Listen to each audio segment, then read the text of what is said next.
Hey there, guys. DJ Slope from Slope's Game Room. I am so sorry about that long start. What are we talking?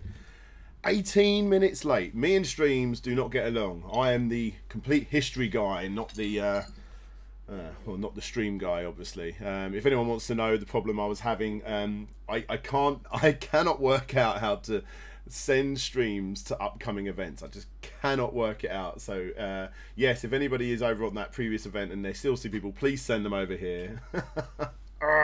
So annoying. But yes, as usual, today I want to be playing around with, it's a bit of a crappy angle, but there it is. It's down there. My Mega SG, my Analogue Mega SG. Yes, I've only played on it for maybe half an hour to an hour tops.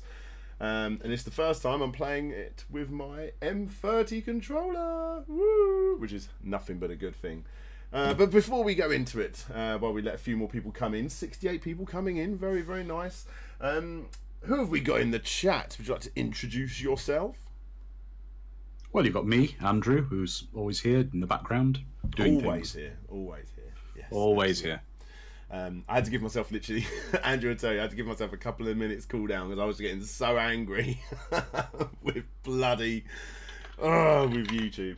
I'm seeing in the chat we got the artist Mark Flynn, an incredible channel, guys. Make sure you go and check him out. Blowing up at the moment, actually. Absolutely blowing up. Definitely worth checking out. Absolutely, absolutely. What else have we got here? Who else have we got? I'm seeing... hi DJ Slopes, just stopping in whilst at work. Naughty Choco Monkey 128, but that's exactly what I did as well all the time that I was at work, hence why I've got a channel. I'm just going to tweet out on Twitter, and I'm going to push share now on Facebook, and I'm going to get my phone and I'm going to press send on Instagram, or share on Instagram like that. And now all the social medias are done. Hopefully it's going to bring in lots and lots of people, and we can watch some Sonic 3 and Knuckles, the greatest game ever made, quite literally. Would you agree with that statement, Andrew? I quite like it. Yeah, I think I wouldn't say it's the greatest game ever made. It's probably my favourite of the series. Yeah, cool. I'm happy with that. You know, I'm a little more Team N than S. You know, I'm a little more Team N than S. Yeah, absolutely right. Sorry, you might have heard a bit of an echo there. I'm just making sure you guys can actually hear it. You never know with this sort of thing. We've been having a lot of troubles with all this. But video capture device, is it picking up? You might be able to get some audio in a moment. Tell me, guys, if you think it's okay. Cheers, man. Of course, artist Mark Flynn. Very good channel, very good channel. By the way, if you're not in my Discord, everyone this goes out to, but yeah, I was chatting to our Mr. Mark Flynn. Please get yourself over there. There is a link below in the description, I believe. Yes, it is. It is in there. I have updated that. And I'll be posting it in the chat now. Oh, we could test out our new little things that we've got. Let's try it. So if I do this and type Discord. Yay! Oh no. Oh, it doesn't work. Never mind. Yeah, there you go. There we go. Okay, so Dan, you probably need to address a couple of people saying there's only one slot on the Patreon voice chat, so you're doing something a bit different tonight, aren't you? Yeah. So I always say about getting people involved. Patrons of mine like to jump in on these chats. We had it last time, but honestly, last time there was about 15 people in the chat or something ridiculous, some big number, and no one could get a word in edgeways. And eventually, I just kept quiet while 14 other people talked. So we're going to let people in like 1 or 2 at a time, roughly. We'll see how it goes. So if you want to be in the voice chat, what we're going to do is if you join the regular Let's Voice Chat channel, I, as an administrator, will move you into the Patreon one, and then unceremoniously kick you out when we've had enough of you. Absolutely. And I'm seeing King Monkey. You better be getting your turn in that chat room as well. Absolutely. King Monkey, go and follow him on Twitter. Very, very good channel. Very good channel. This is so weird listening to this. Well, not listening to this. I can't hear my music, so I'm just going to change a few settings here. Sound out. Sub. So I should be up. There you go. I can hear a bit of sound now as well. Oh, guys. Good bit of... Here we go. Oh, this feels so good with my controller and everything. What do you reckon, guys? Do you think I will be able to go through the entirety of the 2 games tonight? Yeah, so we'll see. So yes, if you are over in Discord. There will be a room. If you're a patron, you'll be able to see it, to get chatting in there, and one by one or couple by whatever.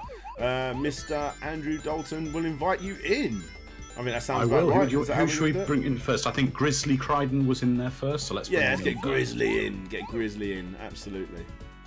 Definitely. Okay. And I'm going to need you guys, because I am in Sonic 3 and Knuckles mode, to tell me what people are saying in the chat, so I can reply to them. Welcome, Grizzly. You're live on Big Brother. Please do not swear. Crumbs. There we go. There you go. There you go. I'll allow a crumbs. Well, can I just say thank you for playing this wonderful game. Oh, isn't it just? Yes, I've been waiting for this day. Sad fact I am. Can I just say that the Mega SG makes this game like absolutely sing. It's just it's so nice, isn't it? The audio quality is almost too good. And the thing is, we've been a little bit let down lately with the whole Sonic 3 and Knuckles, you know, not coming up on certain systems, which is a real shame. You know, there's obviously reasons for it. No one officially knows the reasons, but I think we can all guess. And if this is the best way to play that game, then I'm going to get myself a Mega SG, you know. I want to get the Super NT now. I'm so impressed with this system. Yeah, I ordered one. It's taken its sweet time to get to me, though. So. Well, what is it you've ordered, the Mega SG or the NT?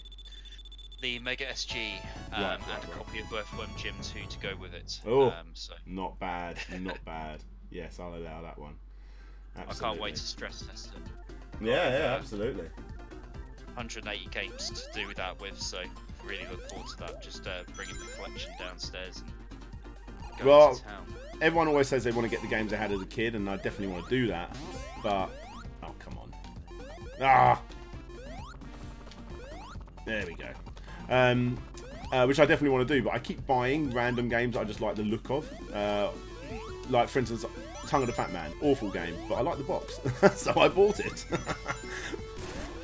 I really like the Mega Drive Discovery. There's a lot of overlooked games on that system. And it's a lot of fun to sift through. And I've got a real soft spot for mascot platformers. So you know, just seeing all the stuff like Cool Spot, Fido Dido, and you know, just all of those like soft drink and fast food mascot. Oh yes, definitely. So much fun. I don't actually have an EverDrive. I probably will get one because I want to, like you say, Fido Dido and stuff like that, and I want to play around with some of those sort of things and see what they look like on the Mega SG. Even things like Sonic Crackers, I'd be interested. You know, there's so many little prototypes about, and I'd like to play around with them on the best looking system, essentially.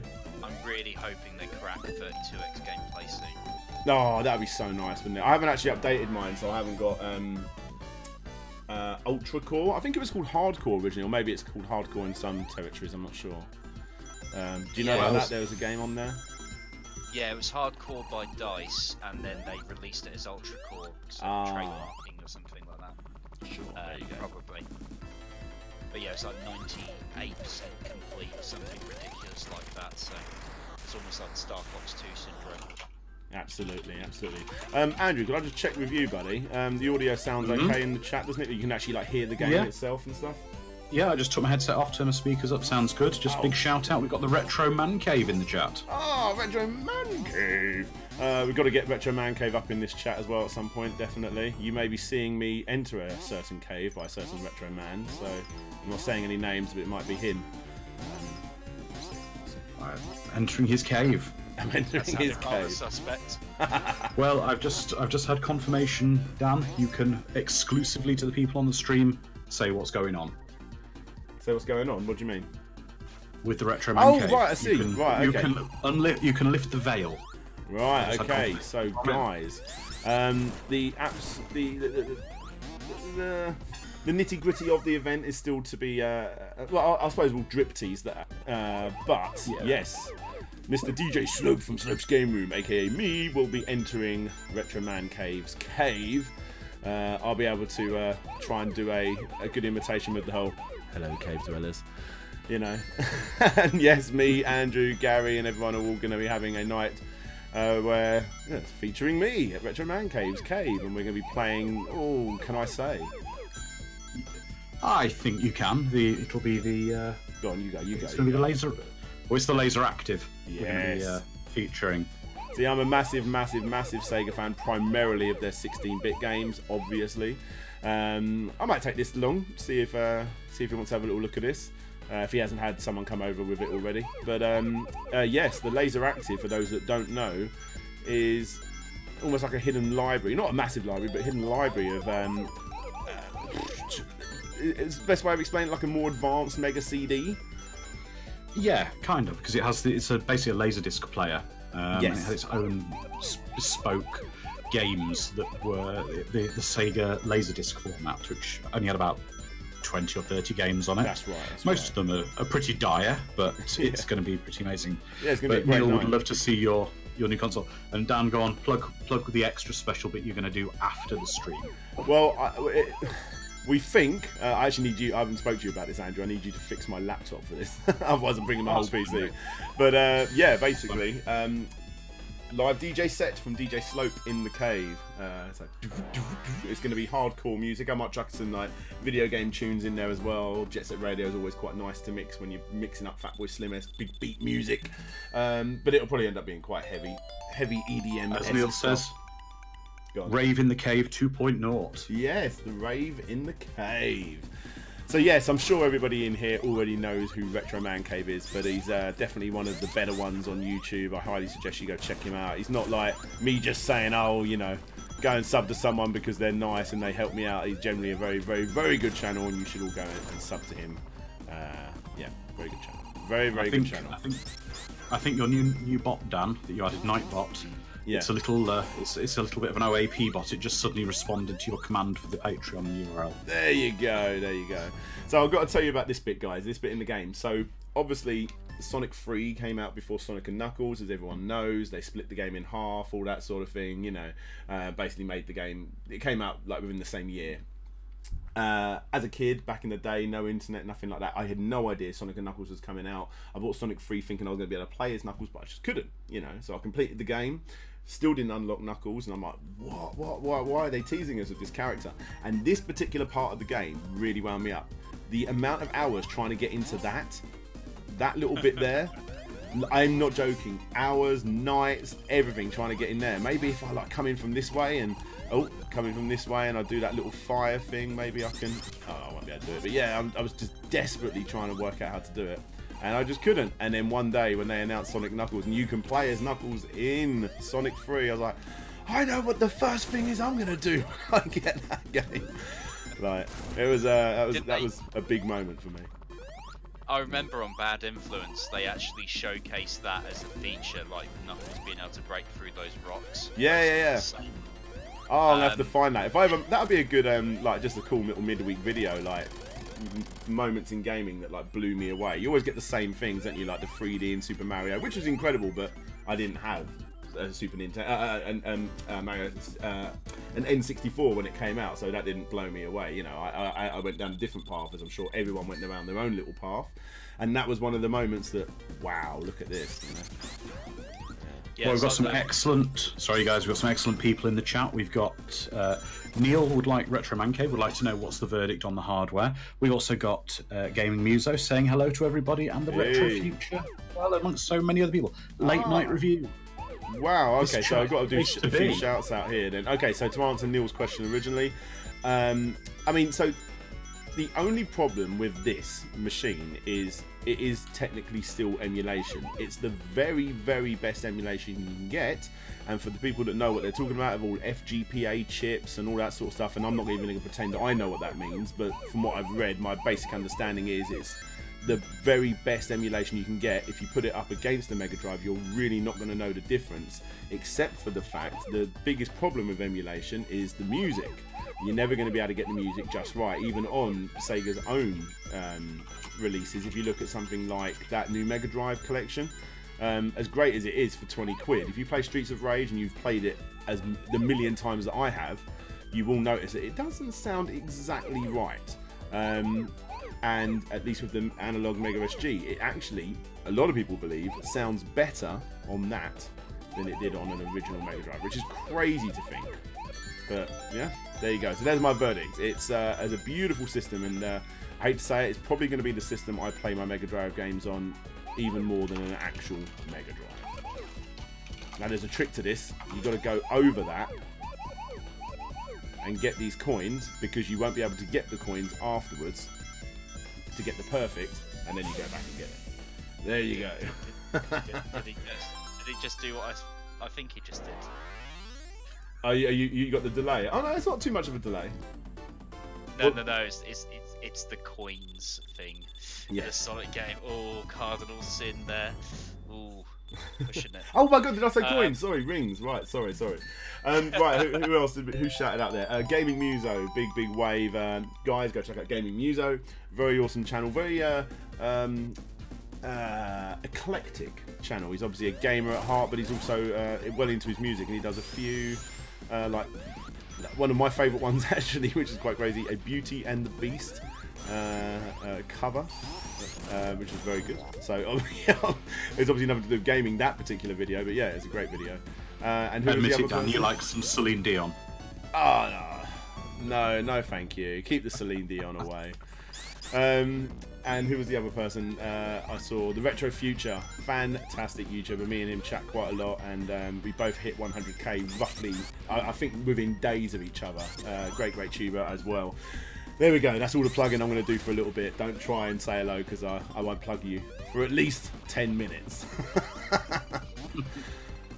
you go. Yeah, so Mayaqua is actually making a really good point about the FPGA. Right. So it's not like emulation is a system on a chip. It's a system on a hard drive, or a chip. Whereas the Mega Drive didn't really work like that. It was more of a circuit that was completed by a cartridge. Right. And that's what FPGA emulates. It basically just does all of that down to a hardware level. So it's more it eliminates all of that input lag and I'm just going to go any of the kind of shortcomings of emulation. So. Sure. No, okay, that's cool. Like I say, I'm not. I think Andrew will tell you I'm not the most technical person. I'm more about the software, I suppose. I'm more of a software guy. I think that's a good way of explaining it. Leave the hardware up to your retro man caves and what have you. But yeah, that makes sense. Okay, so I'm going to be. I didn't want to do the push my glasses up saying actually. No, leave that to Larry when I get Larry likes doing an actually. If Larry's around, actually, we have to try and get him in the stream. I haven't spoken to him for a week or so actually. I need to catch up with Larry. I'll have to see if he's around. Yeah. There we go. See what's up there. I'm not doing too bad. I've got 3 emeralds, and I'm still technically in the first set of worlds. You got a chance for a 4th there. Don't forget the one under the waterfall. There is. Well done. Yeah, I've got it down to a T. So you can get all of the emeralds for Sonic 3 up by the end of Act 2 Hydrosity. I'm sure you can get them all sooner than that, but that's the route I've kind of gone for. Ah, right. So okay. It's a lot of fun. Not working. Sorry to interrupt, gentlemen. We have the King of the Monkeys with us. Hey, Mr. King Monkey. How's it going, buddy? Not bad. I've just got to mute the TV because it's delayed compared to this one. Oh, okay. It'll only be about 5 seconds. It used to be about a minute, but due to a few technical things that we sorted out before the stream, we managed to get that sorted. A little bit better. It's not as good as Twitch, but I don't like Twitch. No, Discord's easier for me as well. YouTube. Yes. So, Mr. King Monkey, introduce yourself to people out there that might not know who you are. Plug your Twitter, buddy. What do? I'm just like a bad smell. I'm everywhere. He is literally everywhere. Yeah, mainly Insta these days at the minute because I enjoy doing that just with the pictures. Just because if I'm busy as well, I just don't get a chance to keep going on Twitter and just keeping up with everything. So yeah, mainly posting crap on my Instagram. Writing reviews from time to time when I've got the energy or when I can actually be asked. Yeah, that's me. There you go. Yeah, very, very, very, very, very powerful Twitter user. He's the, I don't know, the Ashins of Twitter, I suppose, in regards to size. Oh, don't feel down. And let's not forget as well his excellent podcast. Oh, of course, yes, your podcast. Thank you. Yeah, that's coming back soon. Andy's moving house. Well, he's moved house now, but that's why we put it on pause for a little while. Yeah. Because he was in between his house moves, so it's just too hard to coordinate. But yeah, Life that'll be comes coming first. back probably in a week or so's time.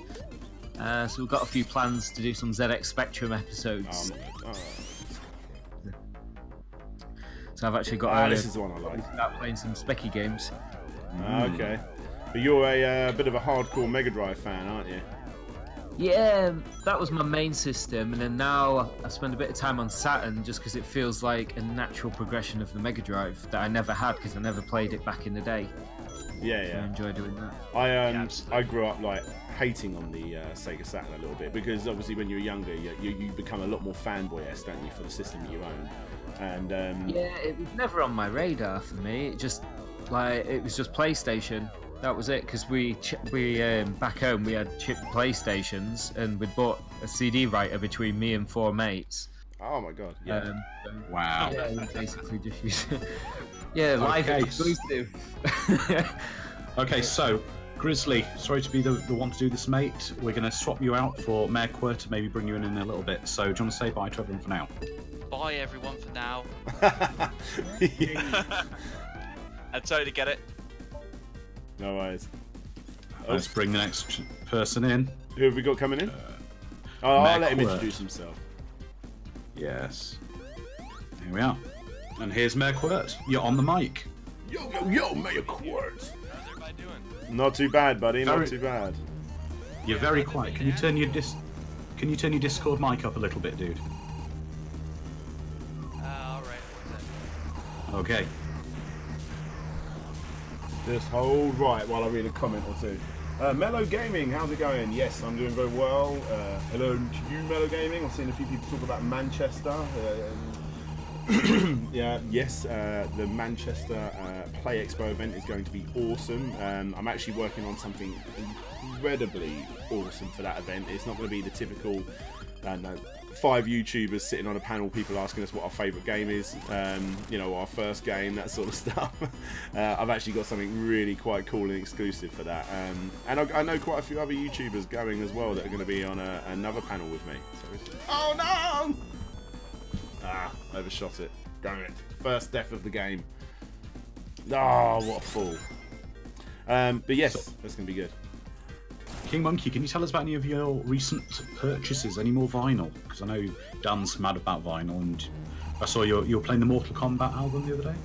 Yeah, just dug it out just because half the time I buy these things and then just stash them away because it's a pain in the ass getting the record player out and stuff like that. But so I hadn't listened to side 2. Genuinely had not listened to side 2. So played all through 1 and then hit side 2, but just bought the Data Discs Thunder Force 4 release. Yeah, I've just done an unboxing of that. People will be seeing that very soon on the channel, like Friday, I believe. Thursday or Friday. How is that one? It's awesome. Easily one of the best soundtracks that ever came out. It's a lot more heavier rock. I mean, I'm more of a like the cool Sega ST band, like the sort of Outrun. I don't know what else do they do?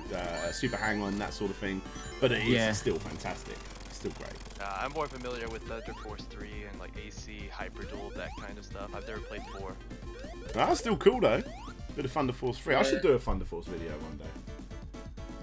I think to play Thunder Force 3 is a little bit nicer than 4, but 4's soundtrack is just off the scale. For what the Mega Drive could do, it was just, they managed to make it sing really well on that. For, like I say, for metal tunes. Yeah.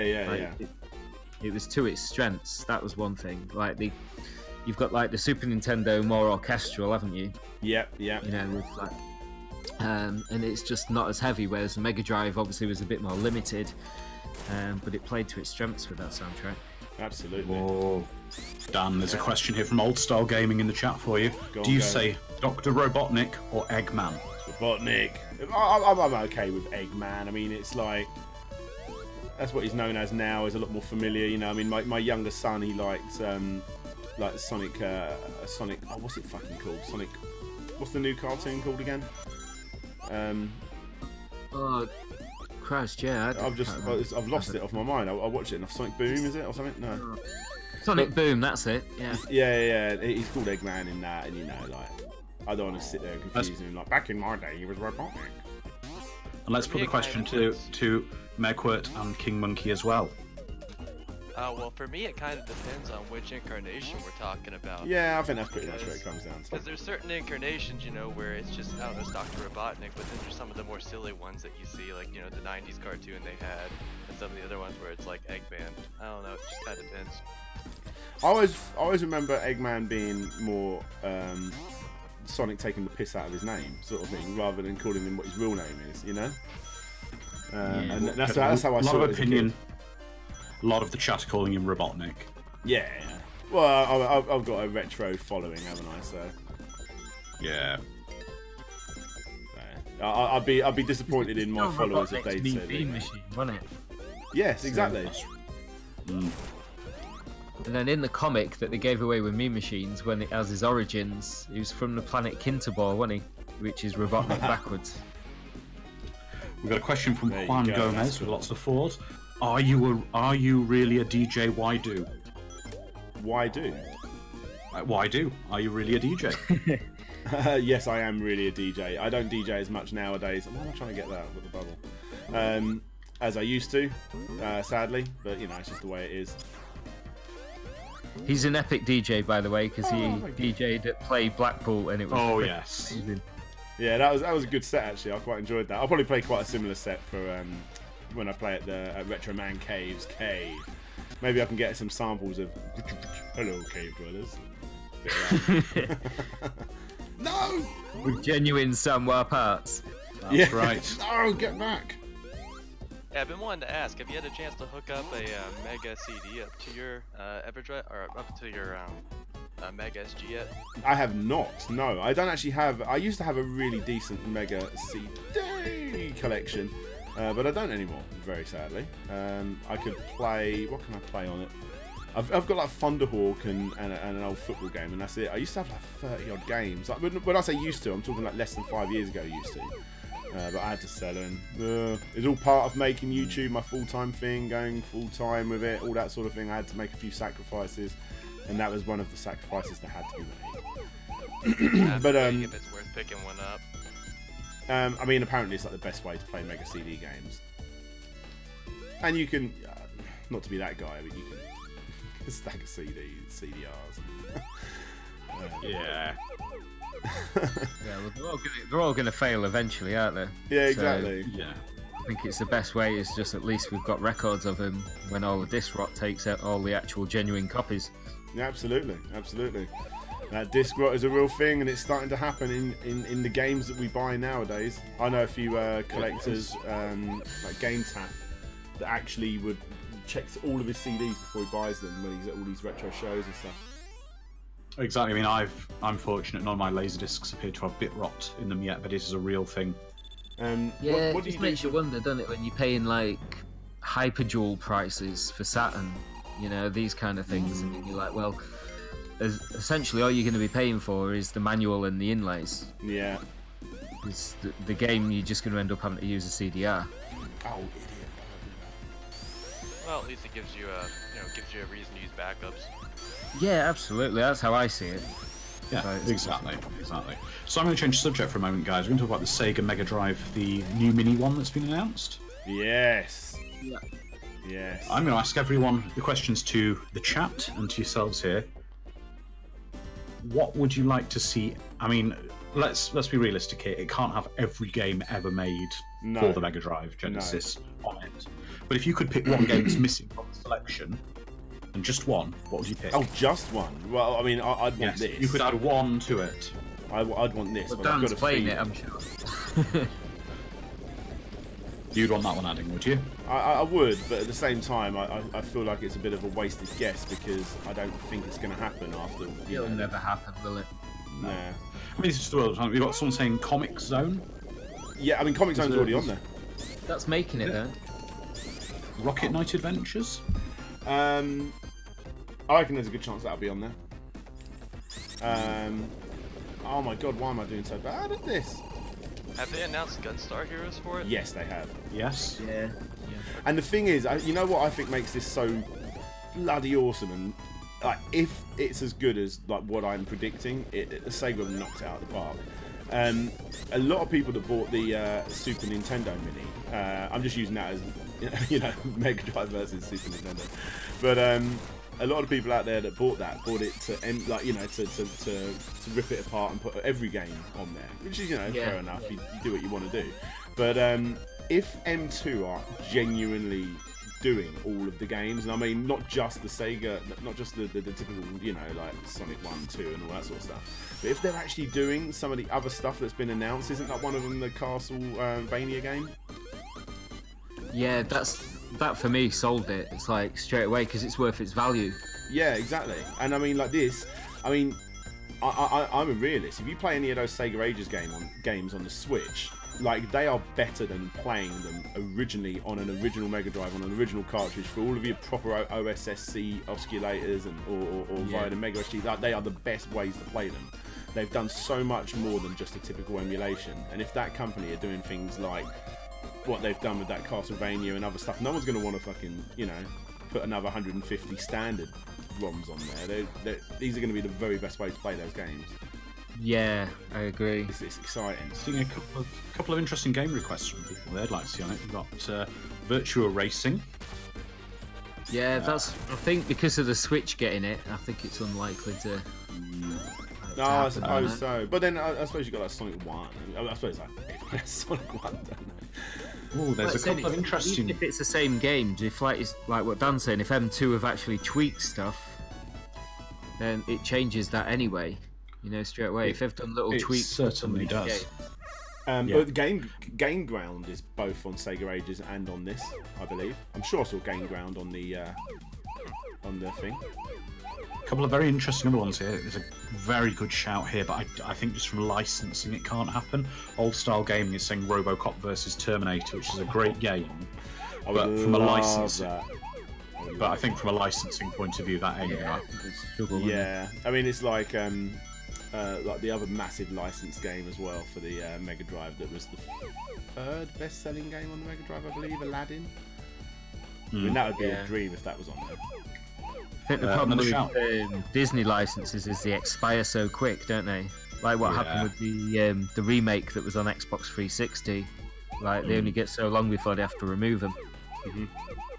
And Disney will obviously want a fortune for any of their licenses. Oh, especially Aladdin with the new film coming out this year. Yeah. But we've got a request Sunset Riders. That'd be a good game to see. That would be very good. That would be very good.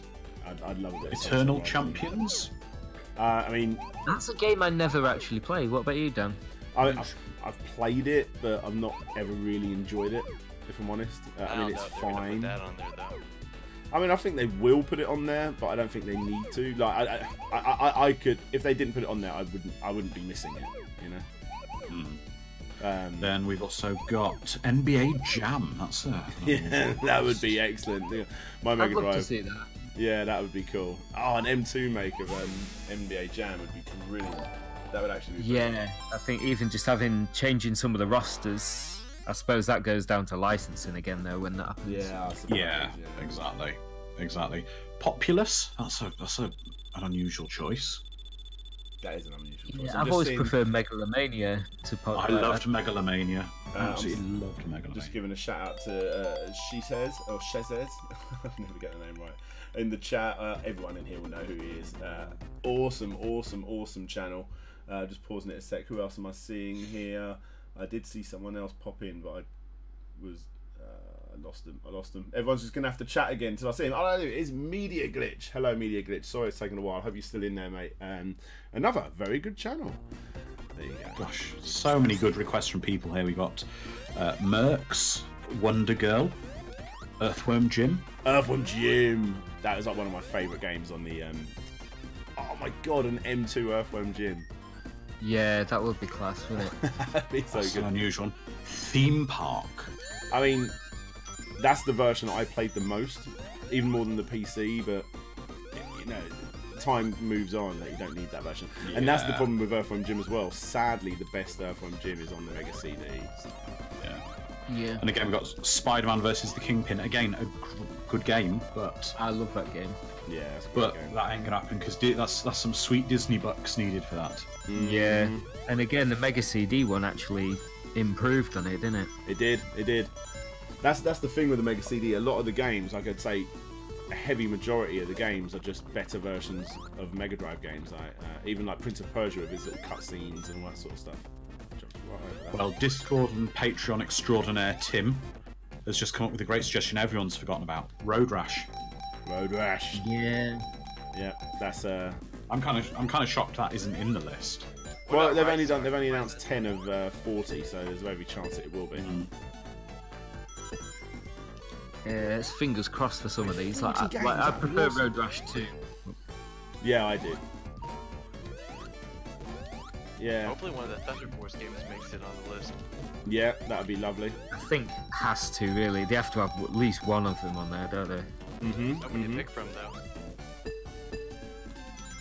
Go. There's some good suggestions. Pitfall: The Mine Adventure. Again, better on the Mega CD. But yeah, that'd be good. The Mega CD one's actually really good at that game. Yeah, we've got zombies as well, isn't there? Yeah, zombies. Although, even me being a Sega fan, isn't that better on the Super Nintendo? Yeah. I always think the same with things like Smash TV and stuff like that. It's just that 4 buttons, it works. Right. And also, I believe there will be different games on the Mega Drive, UK and obviously American and Japan.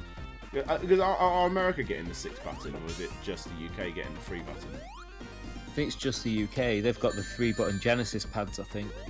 Oh, right, so Yeah, America are getting the 3 button as well. Yeah. So But it's just I'm Japan gonna get getting all the 6. That's what happened with the Super Nintendo Japanese one, didn't it? Had slightly different, just a few different games. So you got different Street Fighter on it, for example. Right, Yeah. I see. Because that's It that's does one look thing that's like I reckon potentially- Japan's getting Street Fighter and we're not. Yeah. But I can see that it's missing a true Mortal Kombat or Street Fighter in the list so far. Yeah, Mortal Kombat would be a good shout because obviously that was superior to the SNES one for the blood. Yeah, absolutely. Yeah. Just for the blood, it's Yeah. amazing. Exactly. So, Merquirt, not to be nasty, dude, but I'm going to turf you out for a minute. You had your 15 minutes. We're going to bring this one out in That's a right. couple minutes. I was actually about to be heading off anyway. Yeah. Okay, dude. No worries. Thanks for coming on, man. Cheers, buddy. Nice chatting. Have a good one, buddy. Thanks. Ooh. Okay, so, some other strange questions. Pit Fighter. I would gonna love it, but it'd be like, why? I'm going to say it. Pit Fighter. I actually would like it, because I played that a lot back in the day. I kept humming and ahhing about buying the Japanese copy for the Mega Drive, and I was like, I think I saw it like 30 quid, and I'm like, I'm never going to play it. Yeah, absolutely. I think I would. And the box art's nothing, it's just a normal box art, like the same as that UK one, but without the borders. TMNT Hyperstone. Teenage Mutant Ninja Turtles, yeah. Yes, the Get Hyperstone. licensed, it'd be a bitch for it, Yeah. wouldn't it? That's You've the got thing, these Konami, licenses and then you've negotiated. also got, the Eastman and Laird Studios. That's the problem. These licenses were negotiated 25, 30 years ago, mostly. Yeah, it's why the cat put them on there. Because I was gutted that Turtles in Time went on the SNES, but it was never going to happen because of the license. Again, a certain amount of years expire and they have to remove them. Yeah. So I think that essentially just I'm being silly stops here. me down the list. James I'm really Pond. surprised to see Castlevania made it. Really Yes. surprised. James Pond is another request. That's a very British-centric title.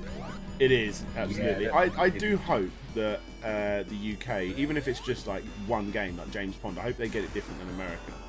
Just because I know I'm going to get all 3, so it'll be cool.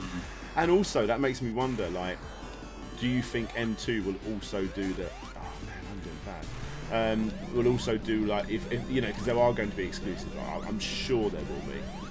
They're going to do, like, the exclusive games, because that's quite the request to put on that company.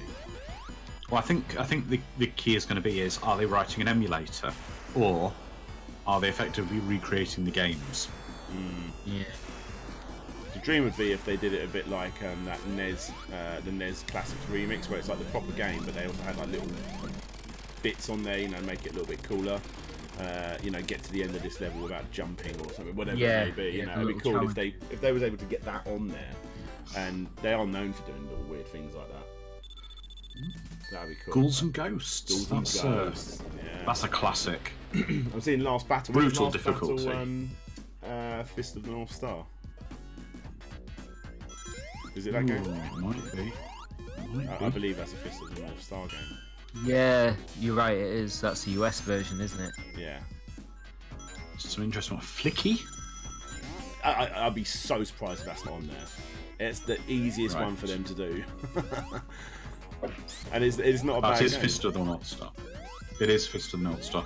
Oh, we've got Luca Softdale in the Discord has a question for you, Dan. Good afternoon from Alabama. How are you all doing this evening? Also, Slopes, did you ever play Vector Man on the Genesis Mega Drive? I didn't play it at the time. I played it a little bit actually on the 360 release of, like, you know, the Mega Drive Classics collection. But no, I never had it back in the day. I know it was like made to basically show up Nintendo essentially. Also seen a few people here saying Desert Strike or Jungle Strike. Damn it. Yeah, they'll be good games. I often get asked to do the Urban series. There was a few more, wasn't there? There was like PlayStation's releases and stuff like that, I believe. There were a few. They weren't bad. Yeah. I remember back in the day we had to learn about Egyptians at primary school, and I took in my manual for Sonic 3 just to show the teachers this level, and they just weren't interested in what I was like. Yeah, Dan, just get back to work. Oh dear. Oh my god, I'm doing something. Nicholas Rummelski, I think it is. Forgive me for getting your name wrong. Have you noticed any bugs or glitches yet using this console? No. I mean, you guys are seeing me play it for like about 20-30 minutes more than I have done in total. Yeah, there you go. It looks perfectly fine to me. Oh, interesting. Contra Hard Corps. Someone is saying, oh, he's going to have a stroke. That's from Robert. I'm going to have a stroke if I bloody can't play this game. Probably. I'm not falling over every 2 minutes. That's another one that costs a fortune. Oh, sorry, Nicholas. I was to say, if you're talking about Nicholas Mace, I know what he'll be asking for. No, it's not Nicholas Mace. This is Nicholas Rummelski. I do apologise. I can't do it right. Rummelski. Right. Yes. Anyway, I do apologise. Yes, we know what Nicholas Mace would be liking to see on your on the platform, wouldn't we, Dan? So Nicholas Mace, if people don't know, Nicholas Mace, if you go look back through my videos, primarily look at the tag, my pinned message at the top. You know, where I'm promoting Player One clothing and stuff like that. He normally is underneath it, asking me to do a video on Robocop vs Terminator. Although his new one is Mega Man, that's his new thing he keeps asking me. It used to be Godzilla. Yeah, Godzilla video games. But they're the three things that he always asks for. He also asks Oliver Harper and Film Brain to look at Godzilla films. He's well into his Godzilla, this guy. He loves his Godzilla. Can't fault him for that. But it's quite funny when I get given requests like that. It's a bit like, oh, can you do Godzilla video games? Yeah. Wait 1 minute. I'm just going to spend the next month making that video. You know, that is not a small request. That's the thing. Sometimes with some of the complete history requests you get, I've discussed a couple with you, and there's a couple that are absolutely brilliant, but they've become, you lift the stone up and then you realise it's this enormous world that you need to absolutely. Just devote. Oh, I'm doing so bad. My God. Yeah, absolutely. I mean, everyone knows that the big one I want to do one day is Sonic, which I have slowly started to write. Don't get excited, guys. That's going to take years before it's finished. I'm not even joking. It will literally take years. You know, but when I get requested, things like, oh my God, I'm so bad at this game. What am I doing? And you know, we get requested for things like Zelda and, you know, whatever else. You know, it's like, it'd be great, but come on. Serious. Well, Grizzly in the chat like giving actually. myself a dead end now. I think I have. Grizzly in the chat has actually come up, Dan, with one that you did discuss and you thought about, then you looked into it, and there's about 40 games if you take the whole series. He's asking about Alien games. Oh, Alien games, yeah. As happened a few times. I wanted to do, I I always get the name wrong. Is it Dodonpachi as well? There's about 50 games in that series.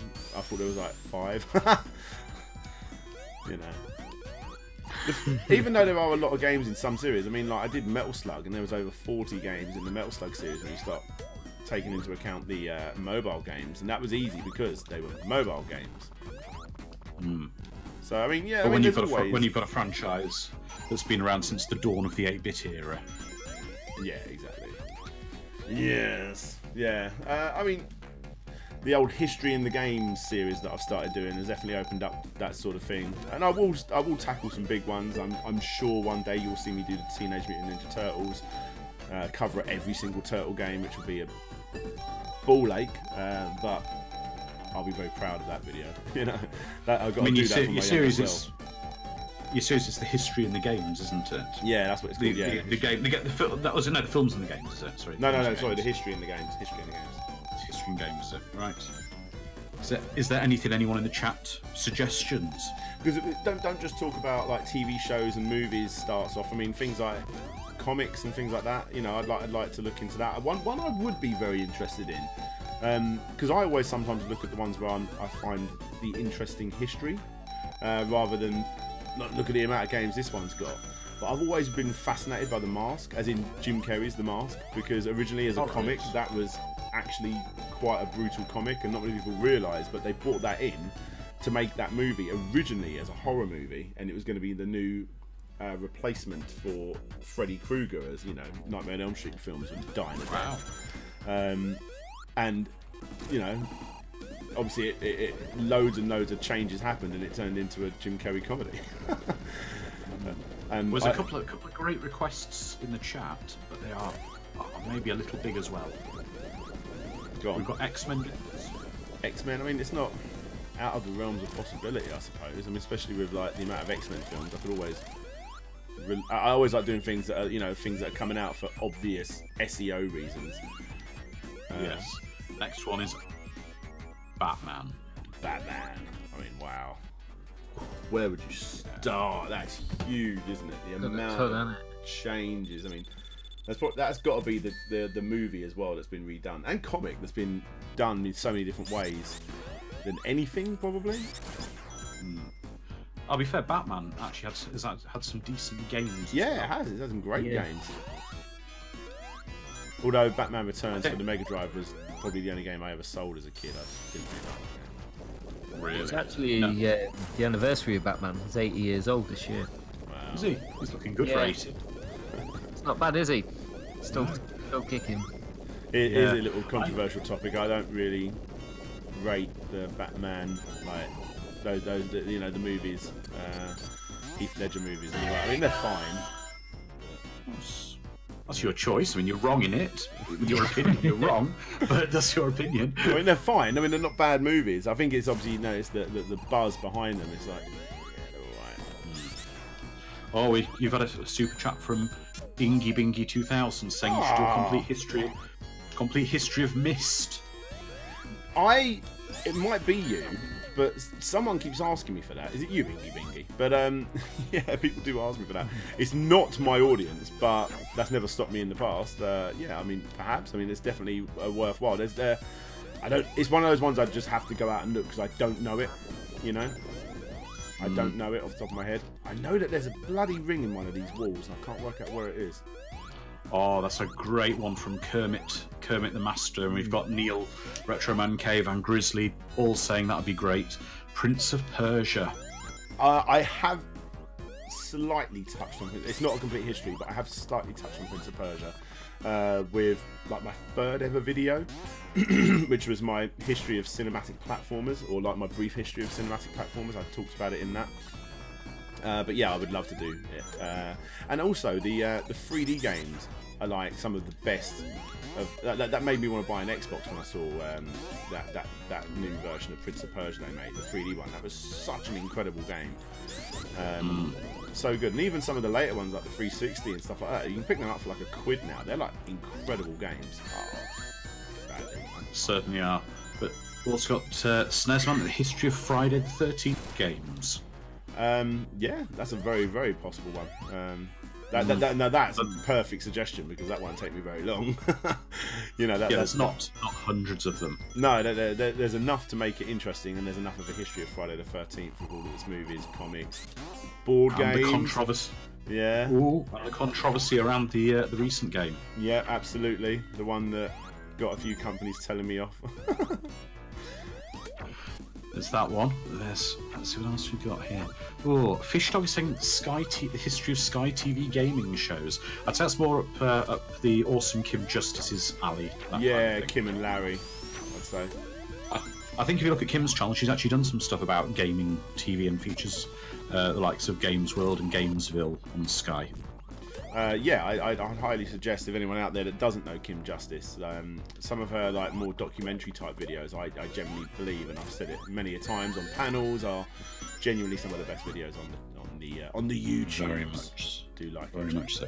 Well, Owen 40, I think you've already done this if I remember right, Dan. History of Splatterhouse. Oh man, that's one of my favourite videos that I've done. I actually had someone today messaging me saying that they really like that video. They've only just seen it. I've done Splatterhouse. That is not needing to be redone. That is a video I am incredibly proud of. That was a video I worked through the night. I mean, it happens often, but I worked through the night and made it all the way up until 5 o'clock and then uploaded it at 7 o'clock that day or something like that. That was a hard video to finish. Yeah. We've got the someone asked for complete history of Encarta. That was Encarta was great, wasn't it? It was like Wikipedia before Wikipedia. It's crazy good. Like when the first one I ever saw had the clip of Vader meeting Obi-Wan in the original Star Wars.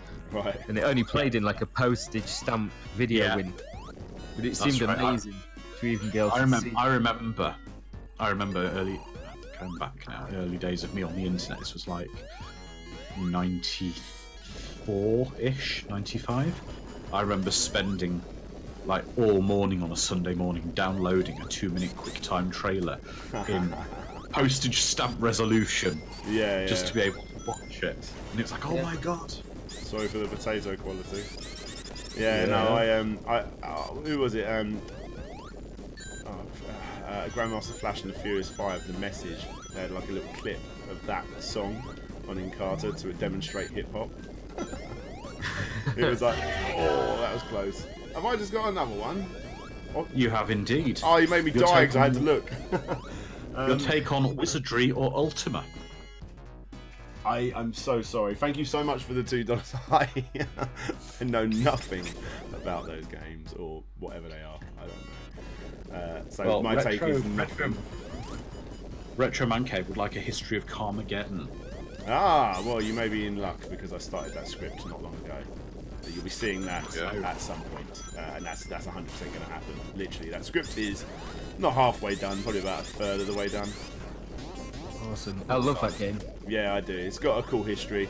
There's a lot of controversial game histories I'd like to do, like very obvious ones, things like your night traps and stuff like that. You know, all those sort of things. I mean, I know they've been done, but they've not been done slope-styling.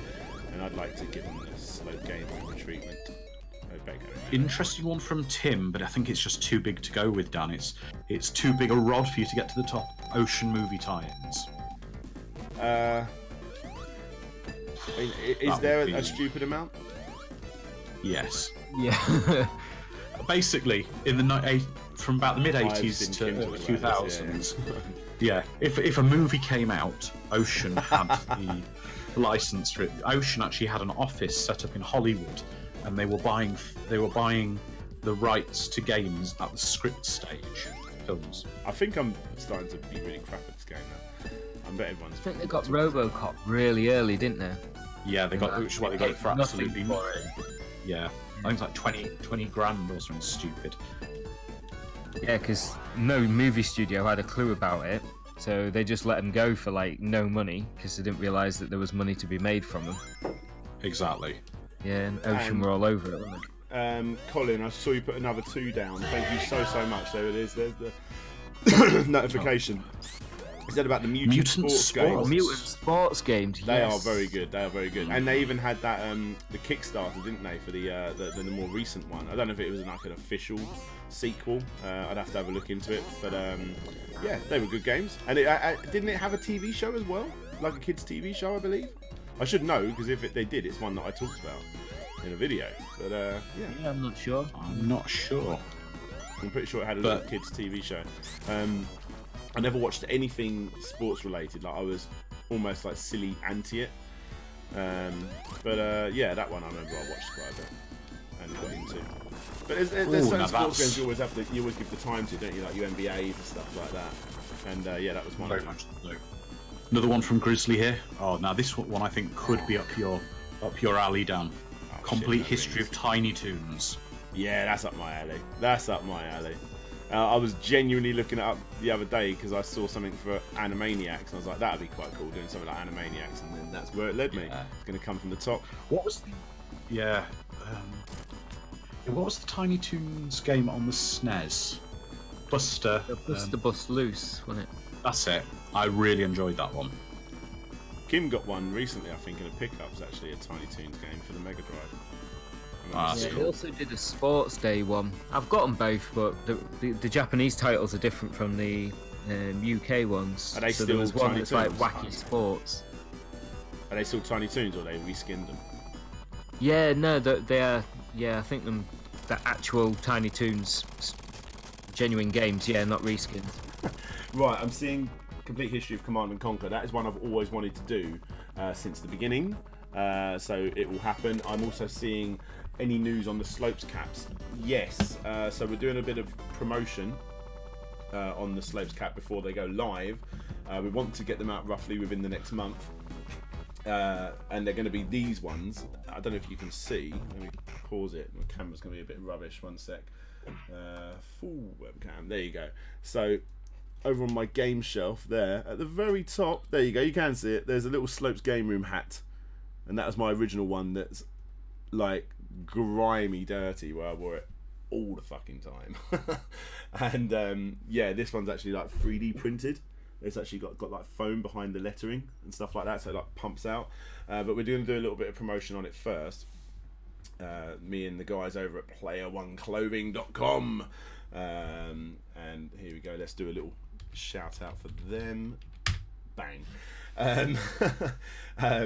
Yeah, so we're going to be releasing them and we're doing a few other bits with it as well. But we're going to be sending it out to a few choice people first to hopefully get a bit of buzz behind it. And yes, we will be releasing them soon. There you go. Yeah, awesome. Complete History of Soul Calibur. I like Soul Calibur, but I really only played the one on the Dreamcast like religiously, and all the rest I just it's quite good. But the Dreamcast one was the one I played. That's the one you showed off to the to people. Oh, no, this would be a big one, Dan. Complete History of Lemmings games. How's it coming along, if at all? I haven't started it, in all honesty. Okay. But like there isn't even a lot of the times I have documents that have titles and nothing else, but Lemmings isn't even there yet. Honestly, it's going to be unlikely you'll see that this year, if I'm going to be brutally honest. But the way I work is just like, what am I going to do? Let's look for a few magazines. Oh, that's interesting. Oh, Lemmings. Let's make that video. And then before you know it, it's coming out this weekend, you know. So there's every possibility, but... Song's got to make it on there, you know that. Oh, of course. I want to go and visit the statue and stuff as well. Where's the statue? I can't remember. I know Larry told me about it. There's some Lemmings statue. I didn't know about the statue for War of the Worlds, like the tripod statue, until like I got the book from the incredible Bitmap Books, who sent it to me. Thank you guys. Complete History of Dizzy. Yes, I am so sorry. Is Novabug in the chat? Have you seen it? Has anyone seen Novabug? I haven't seen Novabug around tonight. No, that is a video I promised when I was about 20k probably that I would do with Novabug, and that's as far as it's got. Actually, no, it isn't as far as it's got. I wrote a pretty shit-hot first 3 or 4 pages for that. Yeah, so it's going to happen, but I'm just taking so long. Retro Man Cave has said the Lemming statue apparently is in Dundee. And if it's in Dundee, then we need to be wary that Derek Findas doesn't pull for it. Ah, good old Derek Findas. So, every stream I do always ends up, will you do the complete history of this? Will you do the complete history of this? So, what I'm going to do... Oh, my cough. I am going to show you guys what my next complete history is. Patrons will already know about this, and before the end of the night, patrons will see a preview of the first 3 or 4 minutes, because that's as far as I've got with it, editing-wise. But the next complete history I'm going to do could potentially be my biggest complete history. Not in length, but like views and people going crazy for it because of how popular the franchise is. Let me see how quickly I can get this open for you all. In actual fact, I'm going to put you over to my pause screen while I work this out. I'll let you guys talk amongst yourself for 1 moment. Okay. Yes. Hello. Hello.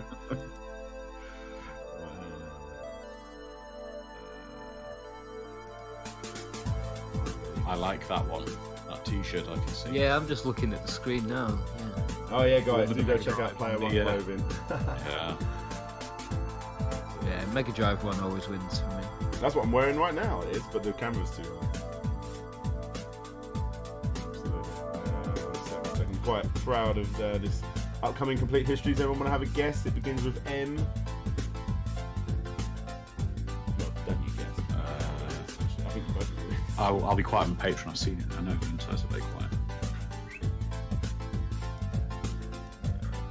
Oh, we got Mega Man. Musha.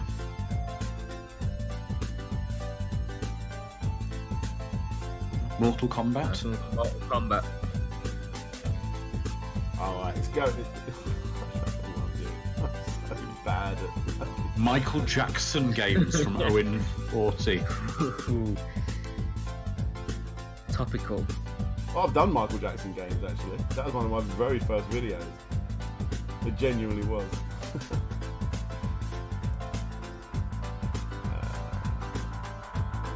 Manic Miner. Micro Machines. Do you know Violet Berlin was a Micro Machines too? Because she doesn't tell people that very often. Yeah, she's one of the... she's called Violet in the game, isn't she? Yeah. I'm being sarcastic every interview with her. I was in Micro Machines too. Castlevania, Shining Force, Monopoly, Goonies 2. Ooh. Metroid. I think haven't you done Metroid, Dan? Oh, I've done Metroid. Another one of my personal favourites. Oh, I don't know if you want to trigger them again. You dipped into that fan base in a recent Kick Scammers, Mighty Morphin Power Rangers. Yeah, that. Actually, I didn't get any kind of negativity from it at all. I was expecting to get some angry like directors after me or something, but. No, but you did get a couple going, why is the such and such a ranger next to this ranger and something to do with that ranger? It was a proper full-on. Yeah. Right, guys, we'll do a countdown of my very dodgy-looking...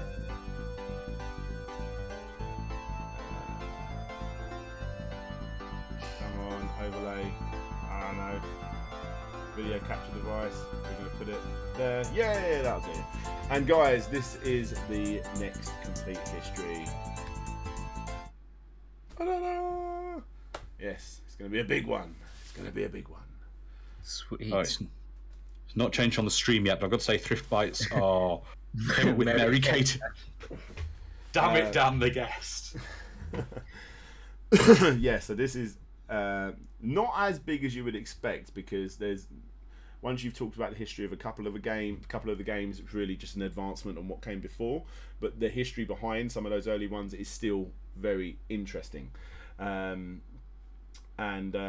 I'm very interested to see what everyone in the chat, because I did ask people over on Twitter and Facebook and Discord actually what their favourite Mario Kart game is, because I really wanted to sort of get a rough gauge on where everyone lays. And I tell you what, there is not... If you put all of the Mario Kart games in a line, everyone loves a different one. It's so polarized. People hate the Wii. The Wii version is the worst, and then other people like the Wii version is the best.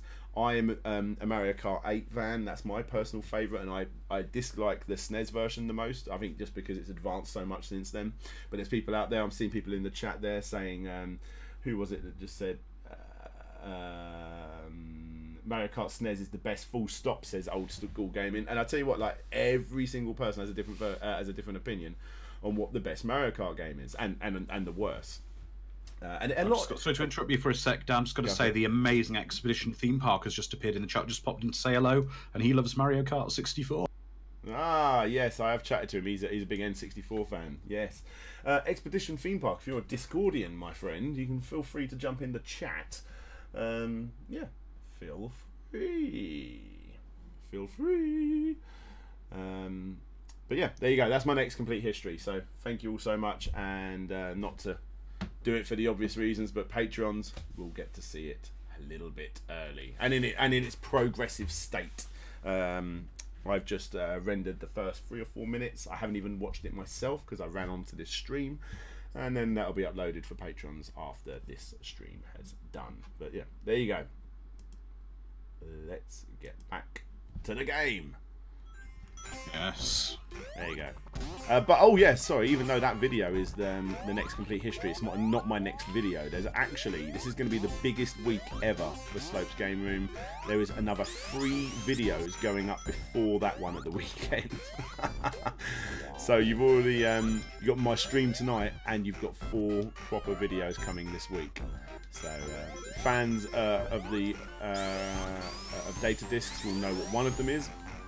But you also have a Quickshot video. So, Dan, you need to put the game back on. Oh. There you go. Well done.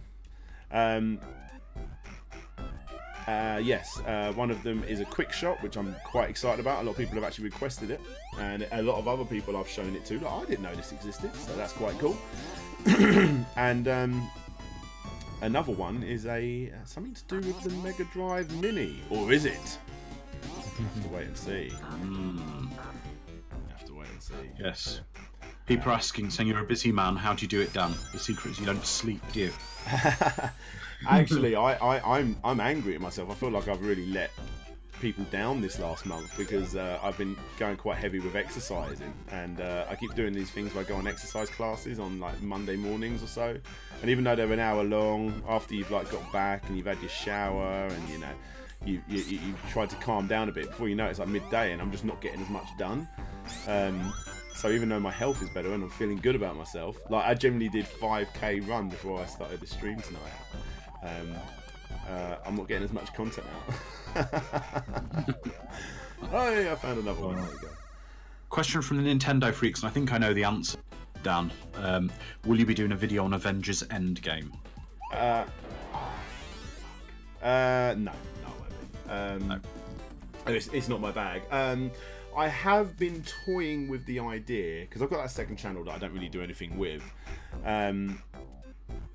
Every so often, people like me and Andrew and a couple of other, you know, random patrons or whoever, and other YouTubers all tend to like to basically just get on chat and just talk about movies and gaming news and God knows whatever else.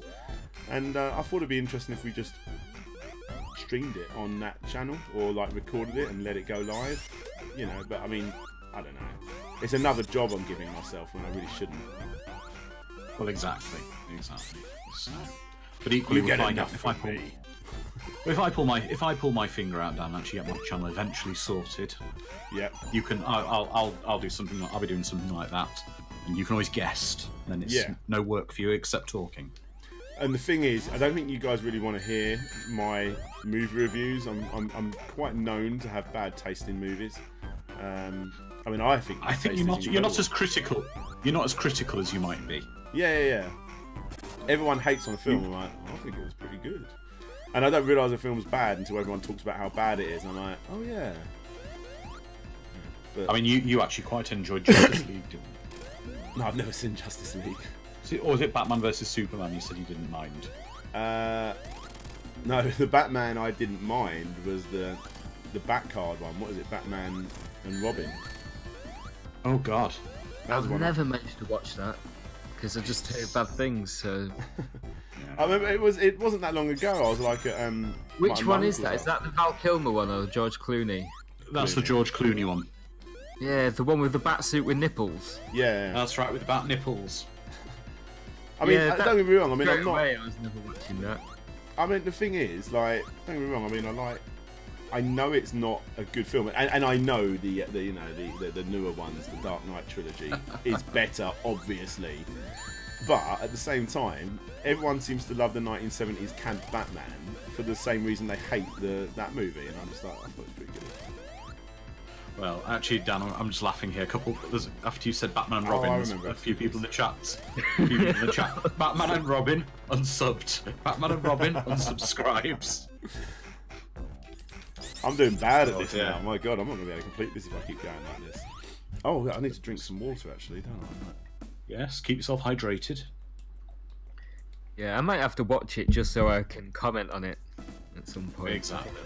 Absolutely. We'll all have that chat and do it on Andrew's channel when he gets it going. Yeah. And you can just put your head in your hands like, guys, come on, it isn't good. I watched Mortal Kombat Annihilation. Oh, that's incredible. Oh no, it's not. Sorry. Yeah. I stopped. I watched the first one, early. and then I decided to watch Annihilation because it had been so long since I'd seen it, and Christ, I couldn't believe how bad it was. Yeah, it's so bad, Annihilation, and they like nailed it with the other one, didn't they? Yeah. It's got some really bad CGI as well, isn't it? Where Liu Kang turns into a dragon, and it looks literally like it's been rendered on a PlayStation. Yeah, like that dinosaur demo looked better, didn't it? Do you remember that? Oh yeah. I've got to tell you something really, really weird. Mortal Kombat. Years ago, many years ago, I worked in an IT department in a council, and in the council we had lots of vehicles around, and we had a little Astra van that belonged to the department, and we used to get like the YTS student to deliver computers to offices in it, and he was always driving it. Well, after he left his one tape in the deck of the Astra van, and we went in there, and it was a 90-minute audio tape, and both sides was just the Mortal Kombat theme looped on both sides. Yes. It's so good. You said about that Mortal Kombat vinyl. That song so much. It is so good. I might have to try and get a good remix of it or something for the cave, but oh shit! That vinyl you got, like that really cool vinyl with like probably the greatest gaming logo of all time on it. That's the standard edition, and the company were like, "Oh, we can give you a discount on the limited edition." I'm like, "I don't want the limited edition, I want the standard," because the limited edition just like red and black smoky vinyl. Oh, we have been joined by the Creamy Elephant. Creamy! How you doing, buddy? Oi oi, how's everyone doing then? Very well. Oi oi, that's my Australian creamy friend. That went down like a lead balloon. Oh dear. Is there like a hidden Creamy. See, the Brit who's secretly infiltrating America. Absolutely. I'm planning to take down the system from within, sir. Right. Do you reckon if I did do an Alien? Oh, Mr. X, that Mortal Kombat theme song though is awesome. Well, it is. Yeah. It is. I've still got it on my cardio playlist. Oh, do you? Yeah. You can certainly pick up a bit of decent pace on it. Yeah. Yeah. I'm finding drum and bass is my go-to run music at the moment. Find a good like proper rude boy drum and bass mixtape with like an MC that won't shut up. It actually like helps motivate you, I feel. Oh, I've got one which is just cartoons, so it's mixed like cartoons. Mortal Kombat made it on there, but like most of it's like Ulysses, Thundercats, because they're all like short bursts. Yeah, they're all like and long, they're all like so you don't heavy, powerful, aren't they? Yeah. So I'm not a Pokemon fan, but you can't help Transformers the movies on there with a couple of them. You've got to have your Stan Bush on there. In the Touch, yeah. Yeah, well, I'm looking at I've got my work playlist opened, iTunes on my computer here, and I've basically got nothing but film montage music on my account playlist. Rocky IV's got a great one Yeah, I've got Rocky tracks in there. Yeah, I've got Rocky 4. I've got No Retreat, No Surrender. Yes, that's another one of mine. Yeah, I've got that. I've got basically just loads of just stuff from Top Gun, Over the Top. I've got it all on my playlist. You can't beat an 80s. Yeah, the montage tracks are just immense, aren't they? Oh yeah, yeah, exactly. I'm not going to spend too long on this pinball bit because I keep going in here and it takes so long away from the game, doesn't it? What about you, Creamy? What's on your workout mix for the gym? Thrash metal or something. I don't know. I was going to say like a 12-inch Subway. Yeah. Yeah. So the Doom soundtrack's good for. This is always weird, like this fake war. Hell yeah. Oh, you said it now, King Monkey. You said the D word in front of Creamy. Oh yeah, what's up, Monkey? How you doing, man? Easy. Honestly, Creamy Elephant loves D. If you know what I mean. Yeah. Yes. Oh yes. I'm big on the D. Ooh, there we go. Someone reposted my Twitter post of the what do you call it? The Sony Pocket Station playing Doom, and then someone's retweeted that. But the music coming from the Pocket Station is amazing because it's like the PC speaker. Oh really? All the way through. It's like when because Simon Locke put it on Pocket Station for me. And then, just basically put it out on Twitter, and then obviously everyone gets to see it. It's like I'm sorry, I tuned in a bit later. You know about the guy who played it on the floppy disk drives? Yeah, I've seen that. Yeah, I've seen that. Yeah. We've got a few other things here. People, I'm getting some love in the chat here for the Street Fighter film with Jean-Claude Van Damme. I know Kim was a big fan of that. I saw that at the cinema, and basically I went with like a few cousins. And when I say cousins, at the time I was like 11 or so. My cousins were like 18, so they were like full adults. And like I went with my dad at the time, and like one of his mates. And I was definitely the youngest, and I was the only one that was awake at the end of the film. Really? Everyone. I think Raul Julia is universally accepted to be amazing at. Yeah. But Kim the will rest of the film is a anyone bit that like hates on that film. She loves it. Really. I've only ever watched it in scenes. I've never watched the full movie from start to finish. I've just seen the biggest. I don't know if I've seen it biggest since my I saw it at the cinema properly, like not fully anyway. I think my biggest problem with it is I'm falling to that thing I say that I shouldn't do, and I know that the Sonic movie is going to be similar to it, I'm sure, and I'm not going to talk about the Sonic movie in that way now. What I'm saying is, sure we can get plenty of people talking about that. oh god, yeah, but they play hard and fast with the continuity because to make it work better, maybe as a film. But as a fan of the series, it upset me. But then, with my older head on, it's not a film for me. It's a film for people to go, I like Street Fighter on the Super Nintendo, and I want to watch Jean-Claude Van Damme kick people. Yeah. I mean, that does sound pretty cool. Yeah. Did you watch the fan-made one? Its name escapes me now, but that was really decent. On YouTube? Yeah. I think I've seen bits of that. I've got it on Steelbook, like, because no one really picked it up, so it went down to like 10 quid or something, so I got it for that. But for me, it's like things like that. Netflix could do something with it and just do the backstories of the characters and do it properly. Oh, they certainly could. I mean, the anime movie came out in about 98. Was about 97, 98. The Street Fighter 2 movie, that was brilliant. Yeah, they were class. Yeah, they were good. It's so easy to get. They also had really good soundtracks, didn't they? Because Sony used their own artists. Yeah, I think didn't the Street Fighter movie have LL Cool J? Because that's what you associate with Street Fighter. Yeah, a bit of LL Cool J. Nothing against LL Cool J. It's very bizarre. It's a lot of love for the Sonic R soundtrack, which I've got to admit I'm not too familiar with. Oh yeah, a bit of Sonic R. Can you feel the sunshine?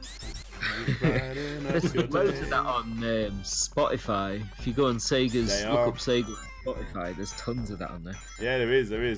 It's dangerous because I prefer everything about the. I've said this a few times at events and things, but I prefer everything about the later Outrun games to the earlier ones. I love the original. It's a fantastic game. Not taking anything away from it, but I love Outrun 2, the music, the way it plays, and everything. And if you play Outrun 2 soundtrack while driving, it's pretty dangerous. My God, like skidding around corners. And, yeah. I'm not a good driver at the best of times. No, you're a public transport fan.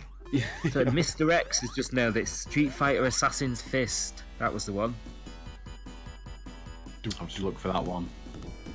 Oh, Yeah, no, if you look it up on YouTube, it's really well done. It's Ken and Ryu with Akuma's the bad guy in the back, so it builds up the story to it. But yeah, it's really good, and they've still got the sensei and everything, so they're training to learn how to use their powers. It's. I think I've seen it. It's ringing a bell. Yeah, I think they did 6 parts, and it's shot in HD. It's really good. Oh, come off it. Oh, Thrift Bites. Now that's a deep cut film, and that did have a game with it that I remember was absolutely horrendous. Toys from 1992, the Robin Williams film. Am I the only one who remembers that? Yeah, I remember it, but I've never seen it. I remember it. I've never seen it. I remember there was a game for it for the Super Nintendo. Yeah, it was. If I remember. Have I glitched this out? I think Dr. Robotnik has gone off screen. Oh no, here he comes. Okay. If I remember right, I think Toys was, when it's released on the SNES, was from the dark days of THQ. Right. In the early 90s, where for SNES games, THQ basically were a dog shit factory. Yeah. They went through this era of just, it was a joke in the magazines at the time. But if it was a THQ game, it was bad. I think the only THQ game I ever got was I rented Wayne's World from Blockbuster, and it was that bad I tried to take it back and say that my mum rented it and she meant to get me a different one. They allow it? 10 seconds in, you know how shit that game was. Yeah. Oh wow, I'm going to run out of time.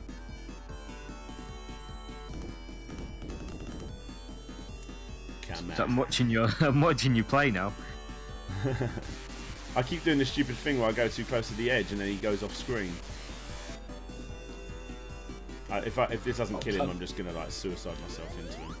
Come on. I'll tell a lie, it wasn't a THQ game, but it's an absolute horse shit game. Looking at it here, it's like a very well. The film was weird, and the game's even weirder.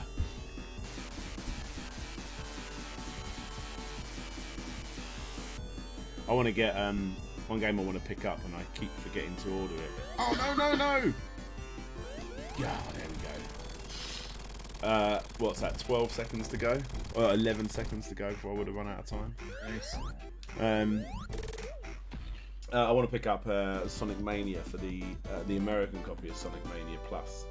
So then I've got all 3 with the reversible colours. It's like £25 to have a red game. I hate the Genesis covers as well. Yeah. Oh, I had some amazing back music. in the day, like the red Genesis cover. Oh, did you? Yeah. Dude, it drives me fucking nuts seeing the Genesis cover on all the shit. I remember we got American in the chat. Yeah. Oh well. John Rogers is backing you up there, King Monkey, saying Wayne's World was a terrible game. He rented it for 3 days and then he played for 20. Yeah, that's pretty similar to me. I was just like, this is too awful to actually get through any particular time for. It's just shockingly bad. I'm going to make a confession now. When I was young and I had my SNES, I traded a game for Bart Simpson's Nightmare. What did you trade? A Link to the Past. Wow. Fair trade. Yeah, that was not one of my better trades. Just think there's someone somewhere's telling this opposite story. I Yeah. got this. I've never played A Link to the Past. Never played it. You never got into Zelda though, did you, Dan? No. There are some games. I just don't understand the hype around Zelda. I mean, everyone like lost their shit with that newer one, didn't they? With the on the Switch. Yeah, Breath of the Wild. And I remember playing it. Like, don't be wrong, it's an alright game, but like, this is where I lose my subs. But like, they're like, you can go everywhere. What, just like you can in Assassin's Creed or something? I don't know. Like, and I'm like, I felt like a little bit like it was like Nintendo fans that had never played an Assassin's Creed game or something. And I'm not even a big Assassin's Creed fan, but I'm just saying like as a comparison. And they're like, have you seen the way it walks up walls? Not walls, sorry, it climbs up walls, climbs up anything. And I'm like, but it looks shit. Like, it doesn't look like, it's just a brown texture that is going up. It doesn't even look like it's grabbing hold of anything like Assassin's Creed does. I know I sound like that's some kind of hardcore Assassin's Creed fan, which I'm not. I've only ever played like 2 of them. But at the same time, I was just like, really? And then, but with all that said, when I finished it I completely completed that game. 6 months went past. I'm like, I really want to play that game again. So it obviously had some kind of like lasting effect on me. Breath of the Wild was awesome, man. I think Breath of the Wild was actually the very first Zelda game I've ever completed. I got like 99% of the way through, what's the one? Wind Waker. I insisted on playing on the GameCube, but I got to that bit that everybody hates where you got to collect like 3 pieces or something, and you got to pretty much go across the whole ocean to do it. And I was just like, man, this is for the birds, dude. I'm out. The thing is, I loved Ocarina of Time, but I hated Majora's Mask. But you loved Majora's Mask. I wouldn't say I loved it, but I definitely enjoyed it. I loved it enough to complete it, but I also didn't love it enough to keep it. I sold it. But again, I remember thinking to myself, I wouldn't mind going through that again. I've tried, I'm not even joking, like 3 or 4 times to get into fucking Ocarina of Time. I cannot get into that game. And I bought a 3DS for the sole purpose to play that game. Finally, right, I'm going to get it, and I'm going to get Ocarina of Time because that came out on the 3DS. I'm going to finally spend some good quality time with that, you know, getting myself in the right setting, all that sort of stuff. And I got so far into it. And I remember I actually went on like a work holiday, and really thankfully all the computers had stopped working whilst we were there.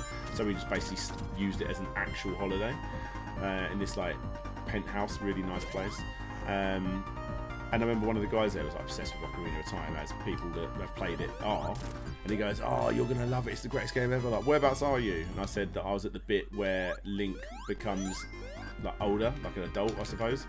And he goes, and I went, yeah. So I think I've like nearly completed it. He's like, "Nah, man, you're about halfway through." And as he said that, I was like, "Fuck this." Yes. Putting it down. I can't be bothered to fucking play this anymore. Like it had already been dragging for so long up to that point.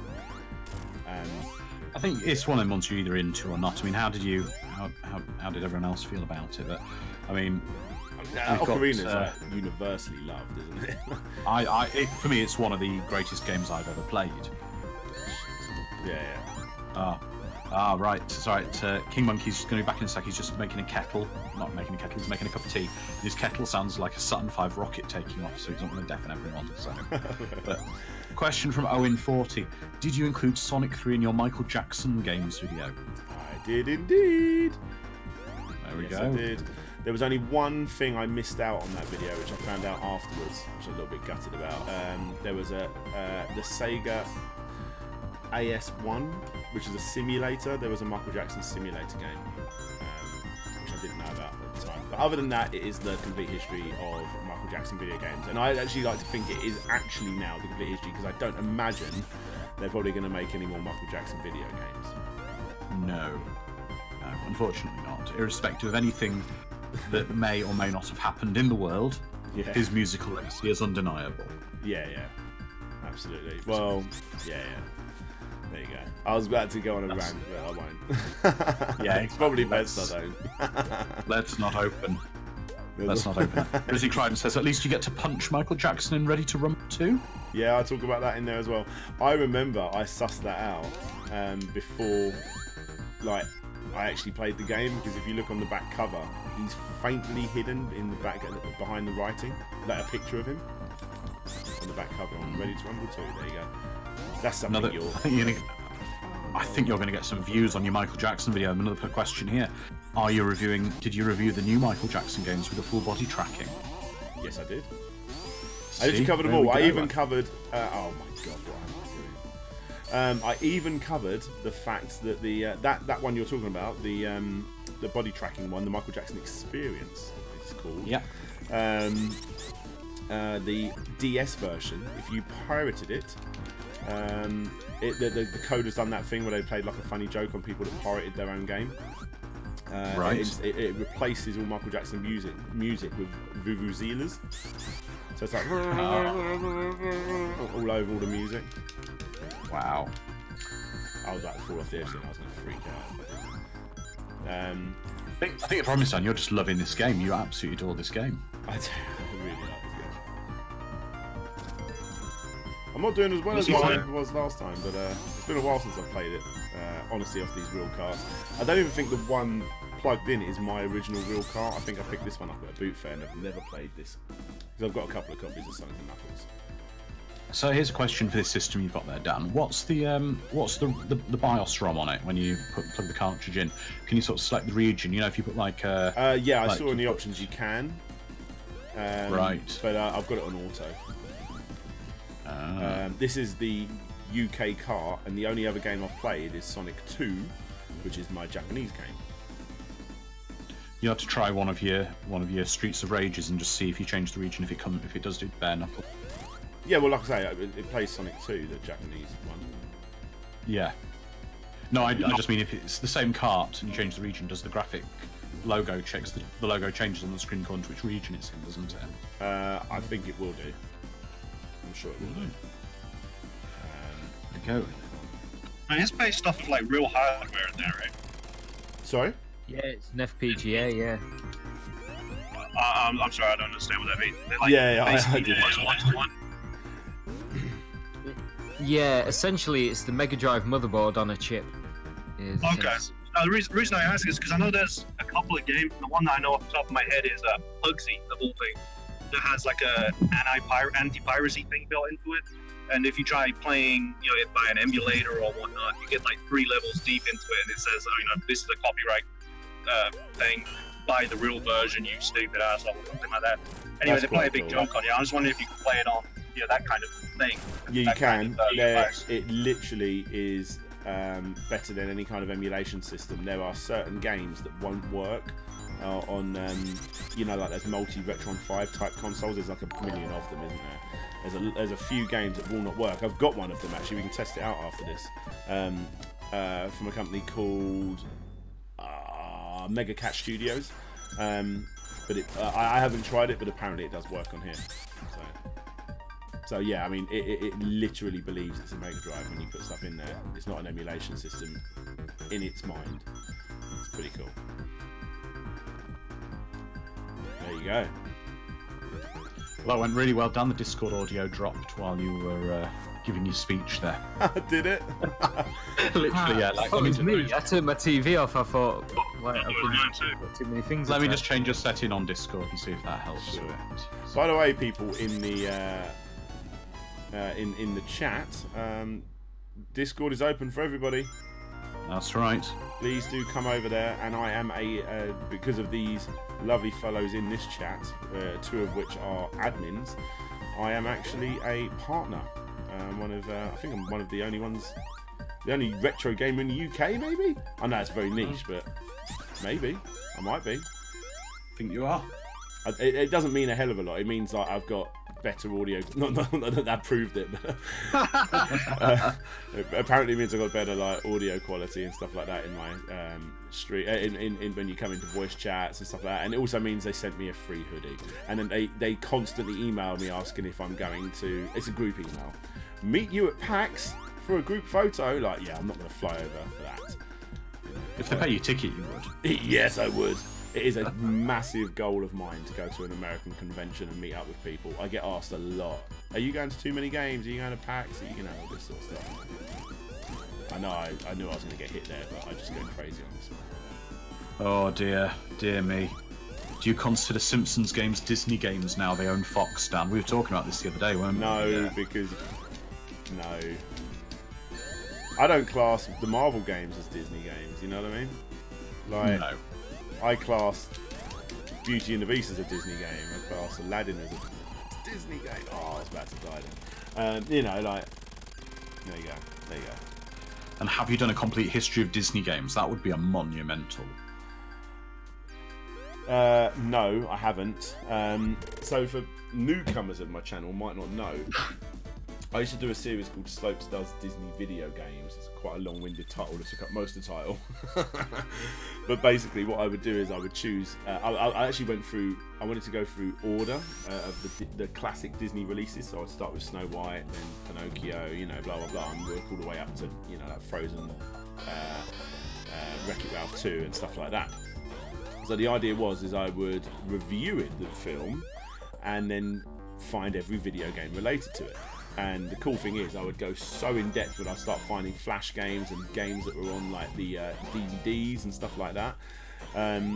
There's a few games at the very beginning, like the first 10 or so releases, that never had any video games, or even references in video games. Things like, I think Fun and Fancy 3 didn't have one. What else was there? There was a couple like that, but not many. Even to the extreme. Check this out. Hang on. I even went to the extreme because eventually I was going to get to Rescuers Down Under, and the only Rescuers video game ever made, if you can call it a video game, let's put it to full webcam, is this, the Tiger Rescuers Down Under game. So I bought it for that, which I never ended up doing. But basically, I wasn't really happy with how the videos were being done. I don't tend to review things on my channel. I am still in the audio. I'm cut out again. No, you're there. I don't tend to like review things on my channel. I don't think that really suits my style. I prefer looking into the history of things, and then, you know, giving a little bit of a review, like a little bit of my opinion, but it's more about the history. Which is why when I do a complete history, I don't just do a history. I look up what other popular YouTubers and stuff like that also think of the game, so I like to give the broad opinion, as well as my own. It didn't work with these Disney videos. I liked the gaming section, but everything leading up to it just seemed so budget, and I wasn't happy with it. So the whole reason I started the History in the Game series, which you've probably seen, is because I wanted to sort of bring it back, really. And that's what I'm doing. So you've seen Dumbo. Sorry, go on. Let's be honest, Dan, you are a Disney nut. Yeah, I fucking love Disney. And you are so excited for Frozen 2. I am. I don't care, like, saying it. Like, I think they're some of the greatest films ever made. Like, put them up there with fucking Lord of the Rings. I don't care. Like, they are some of the greatest films ever made, in my opinion. But yeah. And Dan's million subscriber video will be Frozen: The Complete History with him dressed as Elsa. It's true. I'm annoyed you've told them already. You know, that was supposed to be a secret. But to the point where I almost made myself. I made a second channel to do with Disney facts, but I'm not going to do that. How realistic do you think it could be to maybe do? Obviously, a Disney complete history thing is kind of out of the question, right? Like, just the scope of it. But what about like Mickey Mouse games, like Epic Mickey, and the Castle of Illusion, stuff like that? There's fewer games. I looked into it because they're called, because obviously you got the Illusion games, but in Japan they're called the I Love Mickey Mouse series, and that actually like extends to things like Quickshot and stuff like that. So as a series, there's definitely a video there. Obviously, I wouldn't do that in every Disney video game. Fucking book. Oh my god, I'm supersonic! I didn't realise I had all the things. Oh, there you go. Look at that. This game's just got a lot easier. So yeah, I mean, that's why I'm doing the video, the history in the games though. So then I can do like all the Aladdin games in one video, and I can do all of the, I don't know, Snow White games in another. And obviously when something else comes out, like, I don't know what else is coming out, Lion King, I can do all of the Lion King ones and stuff like that. In actual fact, one of my big hidden videos that no one's ever seen, besides Patrons, I'm totally going the wrong way, is I've actually done the Aladdin video a long time ago. Very, very long time ago, but I never released it. There you go. So I hope that answers your question. Quite long-winded, but it was like, fuck me, I wish I didn't ask this question. Well, the way I see it is you are doing all Disney complete history, but you're doing it in bits by bits. Yeah, it works better that way. It's like one of them weekly things that you had as a kid in the 80s that you played with your mum for one of these things that comes with an attractive ring binder to put them all together. Exactly. Each week, Daniel will will cover a beloved Disney topic. I need more rings. I'm about to go to the boss, and I've got no. 2, 1, 0. Well, I'm going to store them up.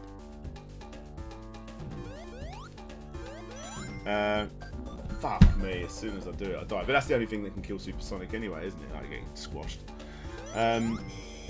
What, out of all of the Disney movies, other than Aladdin and Lion King, because that's going to happen probably in the next few months, obviously because of the movies, would you be interested in seeing? I shouldn't really ask, because the Dumbo video was actually one of my least popular videos I've done in a while. Condor Man. I'm talking classics here. Until now. What was that, sorry? I'm talking classics. Oh, right. Yeah, I'd forgotten all about that film. Oh, it was my favourite as a kid. My absolute favourite. I loved it. The Rocketeer, Disney. Yeah, Rocketeer is, yeah. Yeah, It's Rocketeer is actually coming back as a. If you liked it at all, Dan, watching it with your kids, because there's on Disney Channel, there's a new Rocketeer series about like the granddaughter of the Rocketeer inherits the jetpack. Oh, you bastard. That's pretty cool. Yeah. But Rocketeer had a couple of games, didn't he? Yeah, I've got it on Super Famicom, but never played it. Standard, just buy it, put it on a shelf. Yeah. I've done that with a lot of my Japanese games, but now I've got this Mega SG set up right next to me. Best thing about the Rocketeer was the was the score. It was by James Horner, very famous film composer who died, who did lots of things like he did the score for Aliens, he did Star Trek 2, he did Titanic, he was one of the major composers, and his score for the Rocketeer is just fantastic. I don't think I've watched it since I saw it at the cinema. Oh, didn't you? Yeah. Might have to look that one up.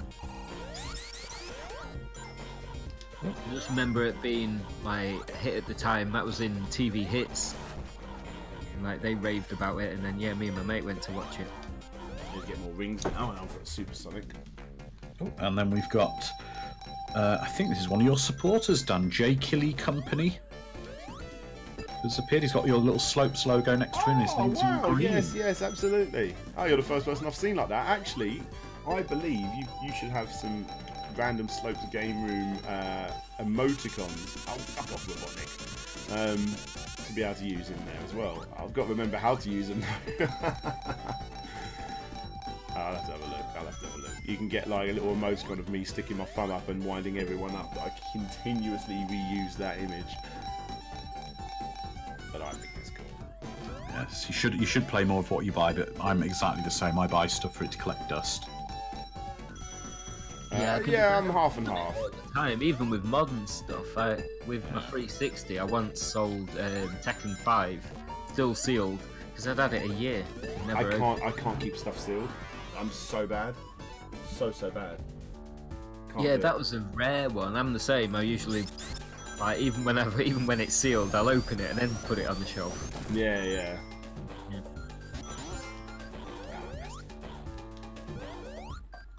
So I think there's a good chance I might actually complete this game tonight, and I'm not talking just Sonic 3.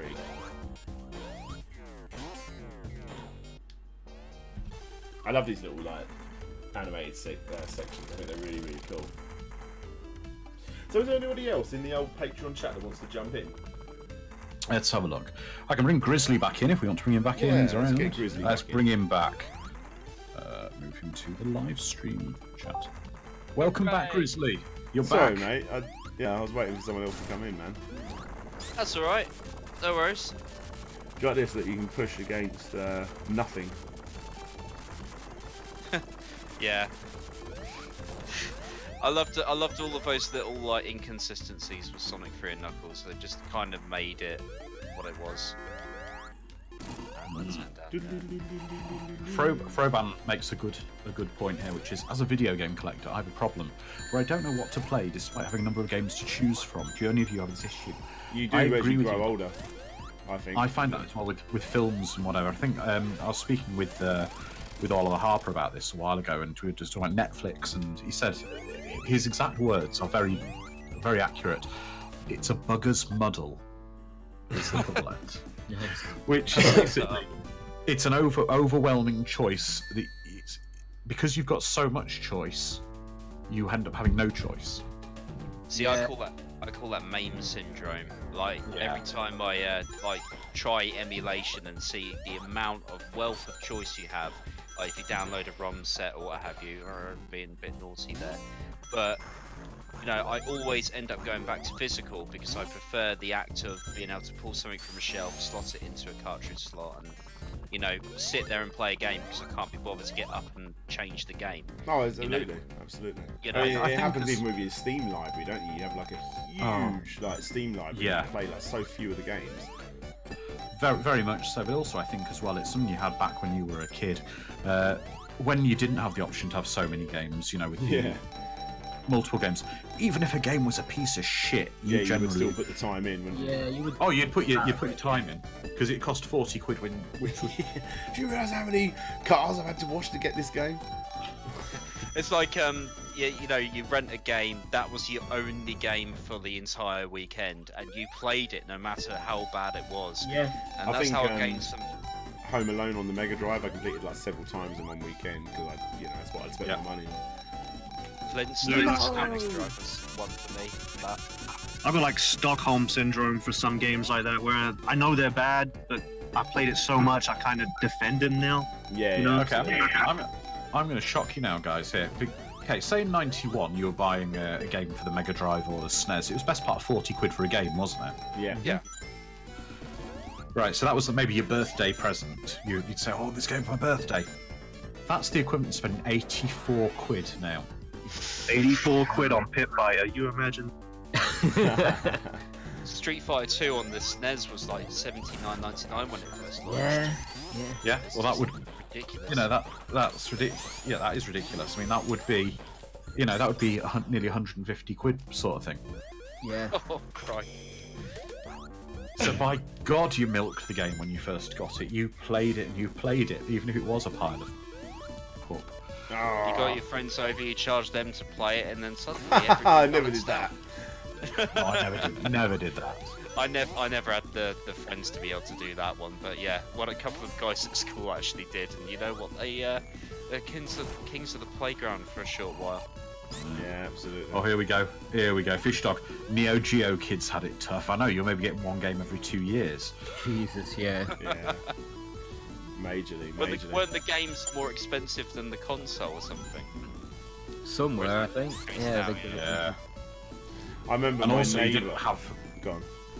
So also, don't forget, back then with the Neo Geo, you didn't have the easy way of getting the games. You would have had to go to specialist shops because you wouldn't have had the internet to be able to do the importing directly. So, God, the premiums must have been absolutely. Yeah. That's true collectors, isn't it? Really. Yeah. I can admire anybody who can pull together a Neo Geo collection and do it, you know, relatively, you know, cheaper than eBay rates. But even Because like if you that get like is one of those some flash serious card hunting things, they're skills fucking expensive, right aren't there. they? Yeah, Fraser, who's on Twitter, Fraser Rhodes, he's got, I think he's pretty close to a full collection, but he goes to Japan a lot of the time. Yeah. And I think that's why, it's just for that reason that you may as well, if you're gonna get that kind of money, you may as well just go direct, and like he's probably saving himself from all the like markups that he's gonna have to pay on those kind of prices. Oh yeah. Right. So I've just gone through the old inflation calculator again here. Neo Geo games were 200 quid a pop in 1991. What's that now? £421 Fuck a game. me. It's like more expensive than like getting a Mega Drive and a Super Nintendo for one game. Yeah.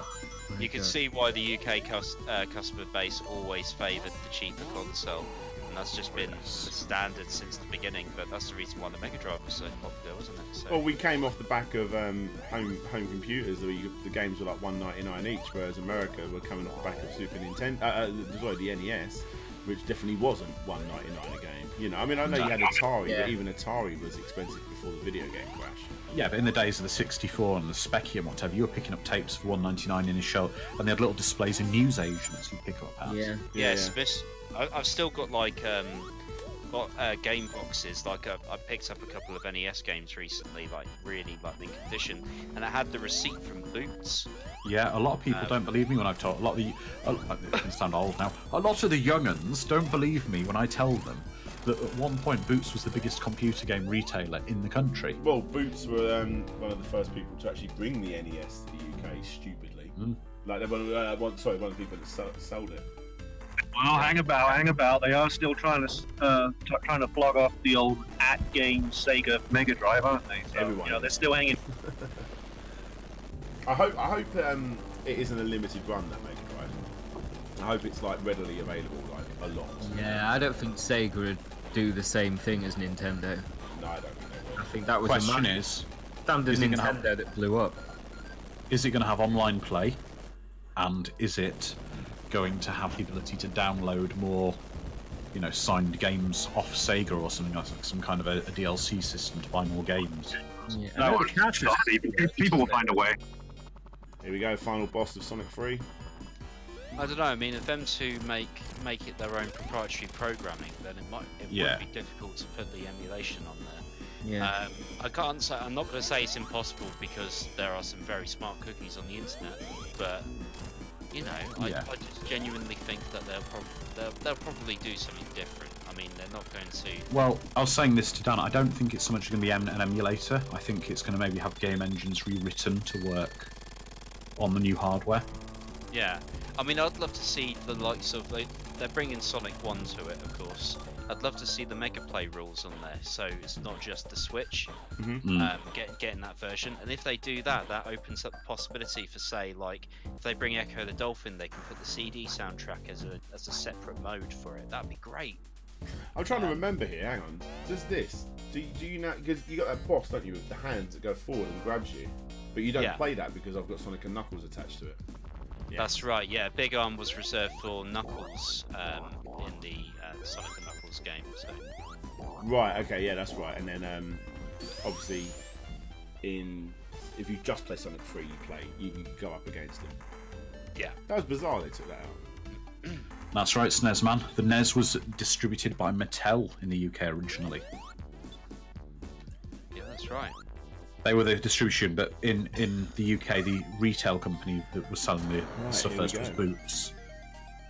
They were literally, them and WH Smith were basically the biggest computer game retailers of all, especially in the micro era. Yeah, we didn't have specialists until the 90s, really. Not many. There weren't many. Not unless you lived near a major city, and then they were more business orientated.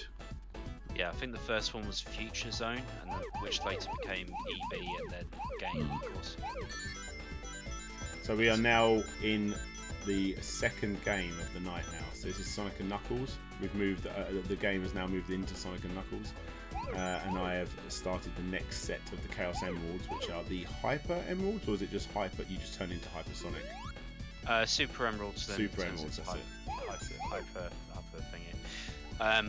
What I love about Sonic 3 and Knuckles is that there's always those really subtle stage transitions. Yeah, like beautiful. With Mushroom Hill, it's one of those things I only noticed later on when emulation kind of.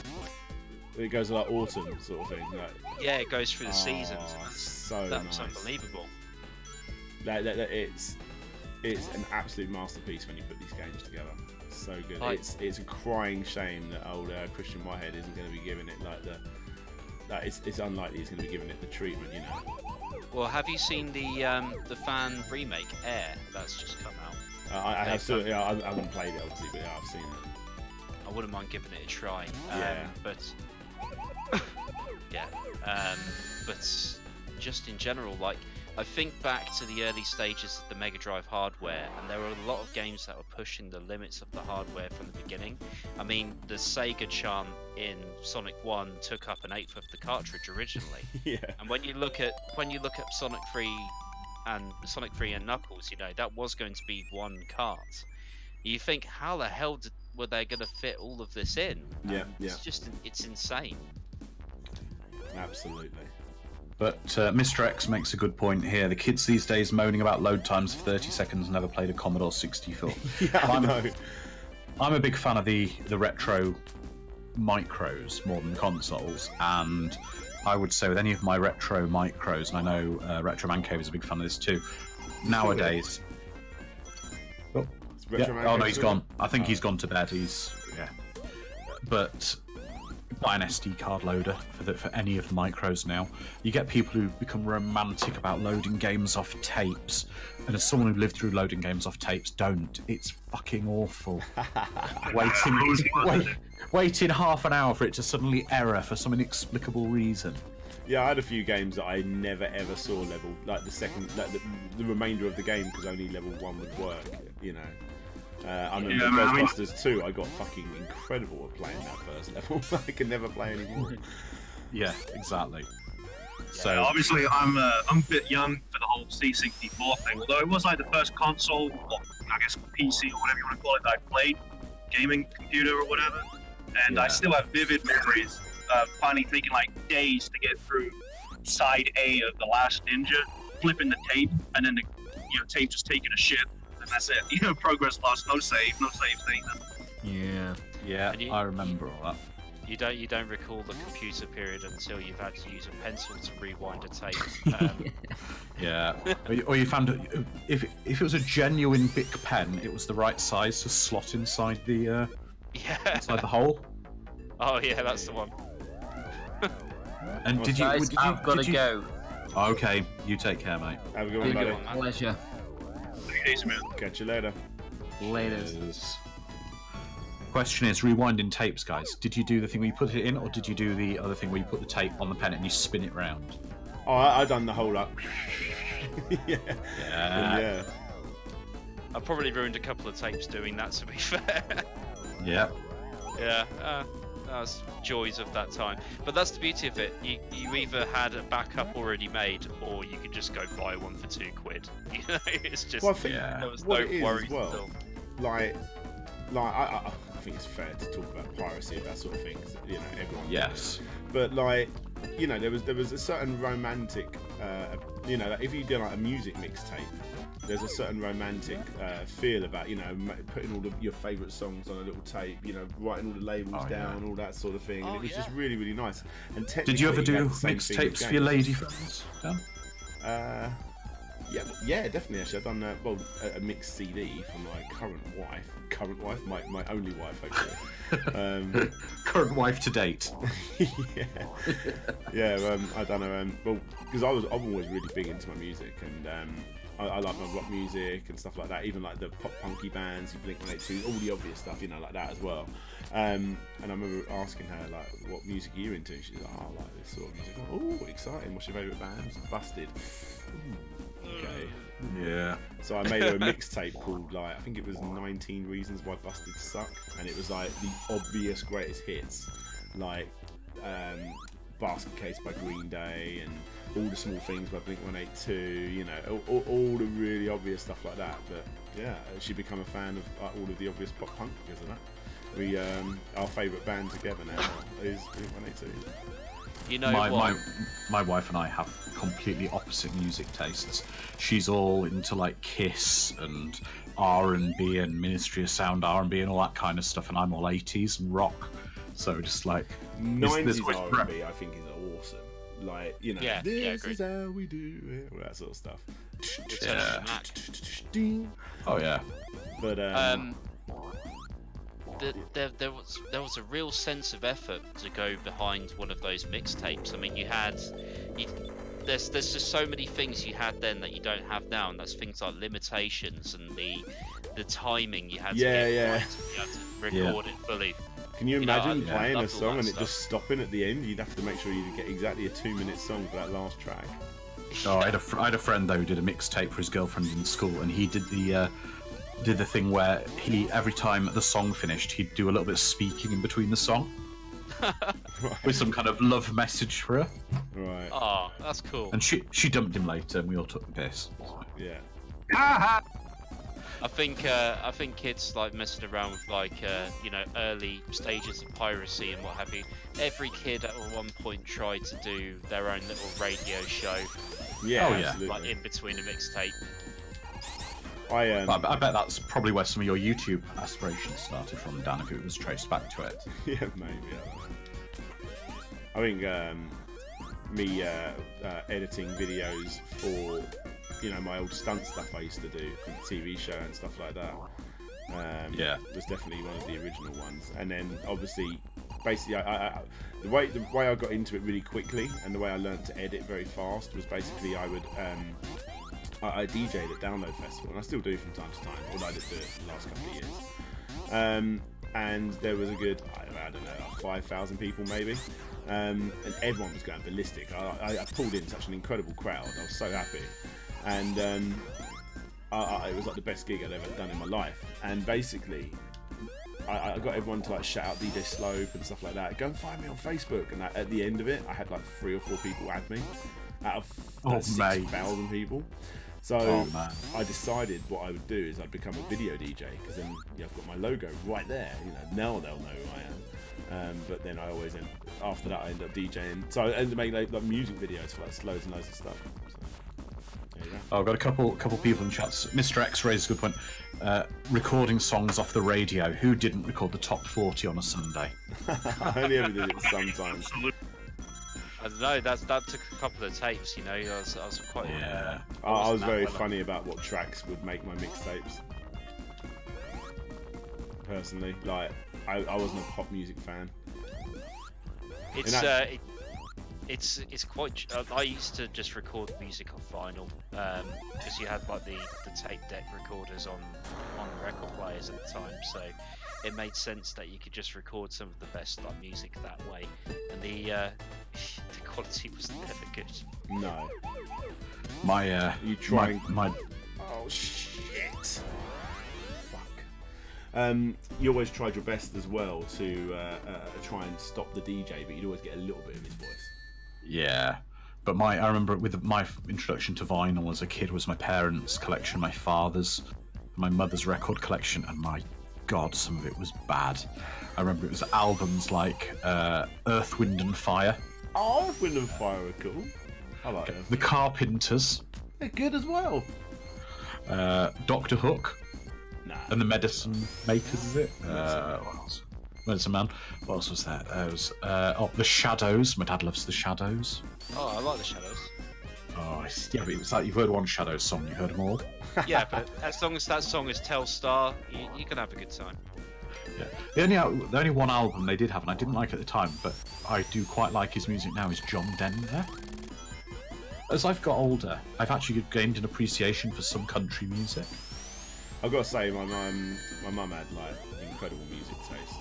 Well, does have incredible music taste, and a lot of 80s records and stuff like that. She had like 70s disco stuff, but she was really into like 80s house and garage and things like that, which I think is quite unique from mum. I got quite into like the Street Sounds record label in the UK. If you go look them up, it was basically they would bring in American hip hop, house and garage musicians to the UK, and that was like their big thing. So a lot of it's obvious stuff now, like a lot of Jungle Brothers music and a lot of stuff like that. And I mean, go further back, fucking Sugar Hill Gang and stuff like that. So they were the people to bring that sort of music to the UK. So I got to listen to a lot of that cool stuff. But obviously, some shitters entered the mix, like fucking Kylie Minogue albums and God knows whatever else. But you mean the PWL Hit Factory, aka the Shit Factory, as it was called. Yes. You mean you were a big fan of a bit of Too Many Broken Hearts, Jason Donovan? Fuck Jason Donovan. My dad was more about the quirky 60s music that he kind of stuck to, stuff like Girls, Girls, Girls, and One-Eyed One Horn, Flying Purple People Eater. Wow. We actually had that on vinyl, and it drove me fucking insane. Sorry, didn't mean to swear there. Whereas my mum was kind of cool. She was into stuff like Yellow and just like the burgeoning 70s to 80s music, which kind of tipped the balance, as it were. Well, I'll never forget when my mum introduced me to the Prodigy Experience album. Like, such a fucking cool one. Probably a little bit more for the UK scene, but Smart Ease, Sesame's Treat. I had a couple of I remember Sesame's Treats, yeah. Yeah. A couple of drug references and a rave remix of fucking the Sesame Street. Some Smart Ease. But yeah, Shaman, again, drug references. Ease are good, Ease are good. Yeah, my wife went mental when I introduced our 5-year-old niece to Ebenezer Good in the car. Yeah. She danced into it, she loved it. She's like, this song is not appropriate. Like, it's a good tune. Yeah. It's a great song, man. And what was the other one she got me into? Oh yeah, Robert Miles as well. What a fucking Oh, Children. Yeah. Oh yeah, that song was in randomly it just showed up in one of the SNK fighting games, Garou Mark of the Wolves. Oh, wow. It's just in one of the characters' background stages. Well, I'm just going to go back to something we were saying a second ago about the country music, just to say, because Froban has just said, Country Roads Take Me Home, which was the very famous John Denver track. But what's very interesting about that song is, it was in 3 major films in 2017. Totally unconnected, but in 3 films, 3 major Hollywood films in 1 year, that song had a prominent part in every film. It was in... Alien Covenant, right? Was one of them. Alien Covenant. It played a big part of Alien Covenant. It was in... Oh, God, I'm going to have to look it up.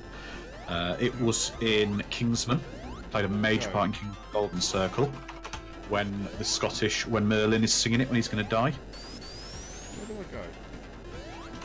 And it was also in a film a lot of people didn't see that was absolutely brilliant. It was in Logan Lucky, and it plays a major part in that film as well. That's reminded me I haven't seen Logan. I haven't seen Logan. Logan Lucky is brilliant, really funny. It's a redneck heist movie. Boy, I think Dan meant Logan, like the Wolverine. Yeah, no, I know what he means. Yeah. Yeah, that's a good one actually. Logan's badass, dude. Yeah, Oh yeah, Logan. I didn't like the first Wolverine movie. No one liked the first Wolverine movie. Dude, Logan stands by itself as a great movie. It stands alone. Anyway, I better go. Nice to see you all on here again, and Okay, I'll be tuning into the streaming. Have a good evening, everybody. Yeah, Have a see good you one, later, yeah. buddy. Later, Creamy. I think I DJ might Slug. actually... History of games in pop music, people are saying. I tell you what, I do have a That's a music-related video coming up that's to do with video games. It's a comedy video, sort of similar to my... I don't know if anyone saw, I did it a couple of months ago, 10 boring games based on 10 boring jobs. It's a bit like that, it's a piss take one. So, yeah, look out for that. Does it mention Kiss Psycho Circus on the No, it doesn't. I'll tell you what it is, and then people can give me some suggestions on maybe that I may have missed. But it's what have I decided to call it? I've got it written here actually. It's called. Oh, don't show that. Where is it? Okay. 5. Yeah, there you go. 5 video games based on forgotten pop stars. Wow. Talk about niche. The thing that's going to make it isn't the fact that people will know who the stars are. There'll be 1 or 2 that you will know, but the games are hilarious. They're like, you can't believe that they exist. So there's like almost like a Streets of Rage clone of one of them. Yeah, based on like some European pop star. It's really, really cool. I was going to get Ashens involved, but I think with him being busy with his movie, Yeah. it might not happen, so I might just get on with it now myself. Oh, Namco's great one. Crisscross, make my video. Yes, yes. Obviously not the best Make My Video, because the best Make My Video was Marky Mark and the Funky Bunch. That's right. But the day I worked out that was Mark Wahlberg was like a mind-blow day. Seriously, like, no way! It's so obvious. How did I not see this? I remember as well. Do you remember the song with "Dub Be Good to Me" by Beats International? Yes. Good to me. There was a big urban legend in the schools at the time when that song came out. Because the lead singer of the song was called Lindy Layton. Yeah. Everyone thought she was Julia Sawala out of Press Gang. Right. Okay. And it was going on all schools. It's Julia Sawala doing this song, Julia. Basically, Lindy Layton had appeared in an episode of Press Gang as like Dead Kid 4. Yeah. And everyone went nuts thinking it was actually the main actress out of Press Gang in the doing the song. Well, you know who the bassist is, don't you? Who's that? Oh, you know that Beats Harmony, isn't it? I think it's called, or something like that. Beats International. Beats International. That's it. It's Fatboy Slim. Is it really? It's Norman Cook. Yeah. Is that before or after his House Martin? Was it House what? Hang on, wasn't Norman Cook in like? He was in the House Martins. Probably. He was the bassist. He was the bassist for it. Yeah, he was the bassist for House Martins, who did like Caravan of Love. Sounds about right. I wouldn't be surprised. Yeah, completely different stuff. Yeah.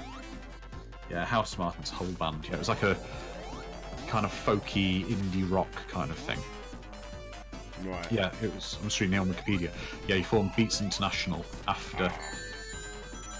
Because apparently he still uses the Atari ST for his MIDI mixing for his records. He does, yes. He's got a cupboard full of them. New old stock he bought, apparently. If you look at what's the album called, the real famous one, You've Come a Long Way, Baby. Yeah, if you look at the inlay, he does this like collage thing that's really cool, where it takes like loads of pictures and then splices them all together with like his studio. And, yeah, you can see it in there. Yep, it's mad. Absolutely mad that he's still using something from so long ago to put out his stuff. But doesn't he own a cafe now or something? He doesn't make records as much now. He owns some like seaside cafe or something. He hasn't done a bloody record in ages. It was gutting. I listened to his less known albums actually, Palookaville, on the way up to EGX Rezzed, and I was like, fuck me, this is good. And I was like, man, this is so old now. Yeah, but some of his stuff was awesome. Do you remember Weapon of Choice with the amazing music video?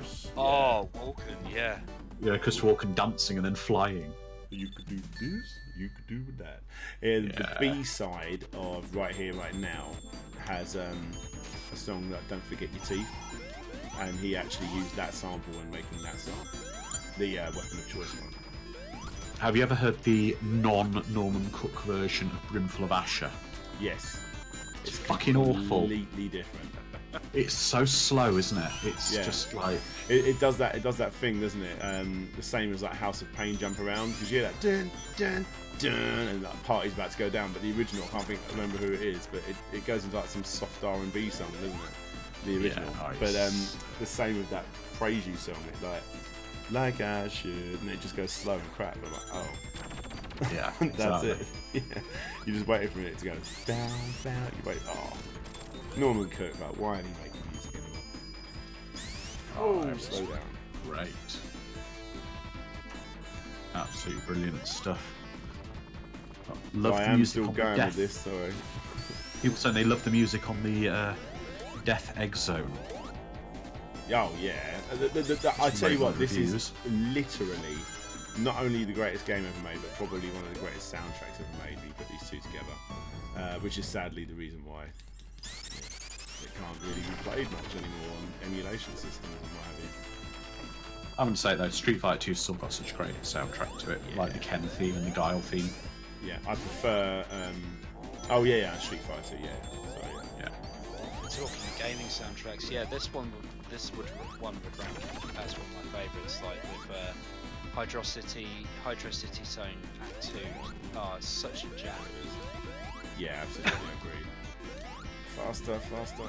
But I think anything with Tommy Tallarico attached as well, with like the likes of Earthworm Jim, and you know, he did the Terminator Mega CD soundtrack as well. Incredible.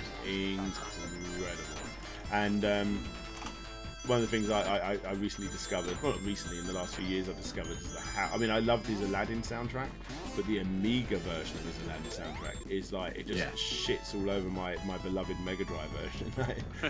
It's so good. The Amiga had some incredible music on it. It really did, yeah. It's very unique as well, isn't it? Unique, sorry, it's very distinctive. Yeah, oh, very much so. I mean, we saw Ravi from Retro Hour doing an awesome live DJ set on 2 Amigas. Yeah. That's just really cool stuff that it still is. I mean, for me, as an Amiga kid, the music from the Lotus Turbo games was just amazing. Lotus 2 was just so good. Absolutely, absolutely. I was just trying to... Oh, shit, I'm dying here. What was that chat there I just saw? Since you guys love music, you should check out the Overclocked remix. Some great fan music by Mr. X. Yeah, sounds good, sounds good. Yeah. You know those, do you, Grizzly? So if you look up Project Chaos, it's a remix album of Sonic 3 and Knuckles. It's just brilliant. Oh wow, that is definitely on my playlist. If you've ever heard a heavy metal cover of the Doomsday Zone, it's probably from that. Ah, excellent. Oh yeah, you need to let this catch. Still getting through the game. This is why I love this one, because Sonic games do tend to be a little bit on the shorter side, and this is definitely not when you add them together. Yeah. Yeah, I've got this down to a 2-hour stint for Sonic 3 and Knuckles, but I've played this game over 100 times. Yeah, so, but maybe I have. I remember it was a criminal thing. Like my cousin borrowed it, and it was back in the day when you might not see them for like the entire summer. So I lent him my copy of Sonic and 3 and Knuckles, and I had Hyper of every character unlocked. So you can play it, but use one of the blank slots. And when he gave it back to me, they were all overwritten with like random like 3-level 1 Chaos Emerald. Like, what have you done? But then it's like, ugh, I've got to fix this now. Yeah, exactly. I was well chuffed. It was good fun going through it again. Here's a question, because there's one of the biggest debates in gaming at the moment is about easy modes. Have you ever played the easy mode variant of Sonic games on Sonic Jam? No, I used to have Sonic Jam. That's quite interesting. Yeah, they are. It's quite funny, to be fair, how dumbed down they made the games. Because like Sonic 1 in particular, pretty much every other spike pit was covered with like completely safe blocks. And it was also the first version of Sonic 1 to have the spin dash. So. But yeah, it's quite fun to play through, even if it is just. I think it also cuts short early. It like misses out all of the what's it Labyrinth Zone. Oh yeah, that was a fucking bitch though. They just start you on Act 3 instead. Is that the one where you're chasing Robotnik up the thing? Yeah. Yeah. I've been holding in toilet time for the longest time. I will be right back. Pause. There you go. Be right back. Okay. Now Daniel's gone. If everyone can please tell us about their favourite toilet trip in the... No, I'm joking. In the chat. Favourite toilets in games. There you go. Yes. I'm quite fond of the Deus Ex toilets because they actually had working mirrors, and it was the first game I remember having a working mirror. There we go. I mean, Duke Nukem Forever, of course, has the bit where you have you relieve yourself. That's better. Yeah. Yes. Daniel's got to go to the toilet at Sonic speed, apparently. Got to piss at Sonic speed. Yeah. I don't know. That sounds awfully painful. Well, if anyone can, it'll be Dan. Yeah. So, yeah, great Ken song people talking about. Video on YouTube, remote. Yeah, gotta go to the toilet fast, Froban, that's right. As long as he isn't shitting blue from that curry. Yeah, that's true.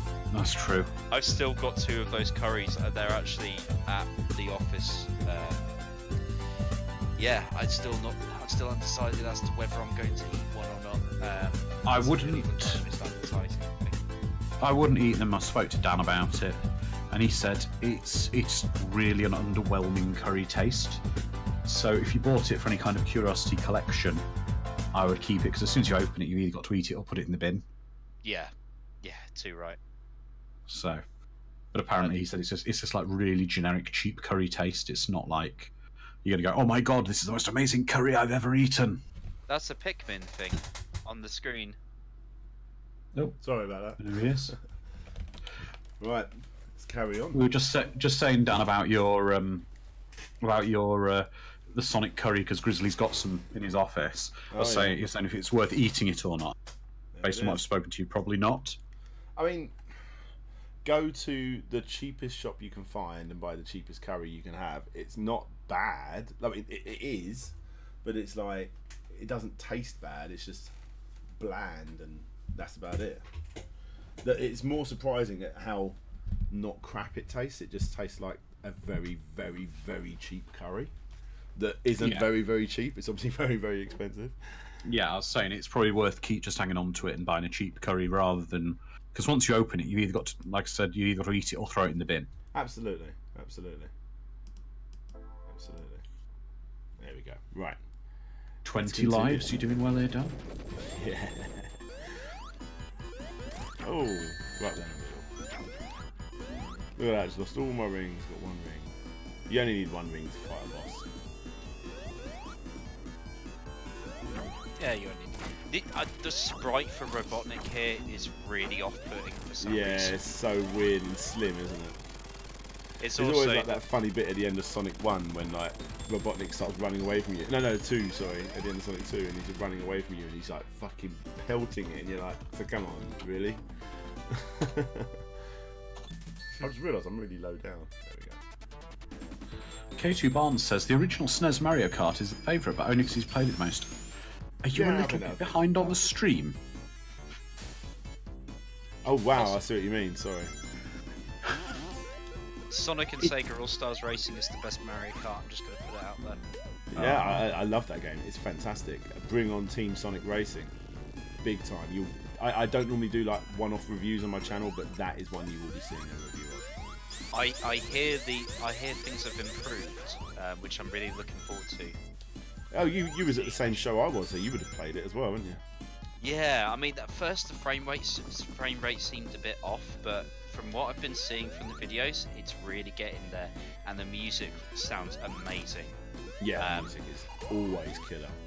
If anyone's a fan of the Sandopolis Zone, which happens to be what Slopes is playing right now, there is a remix of that zone music in the new Team Sonic Racing.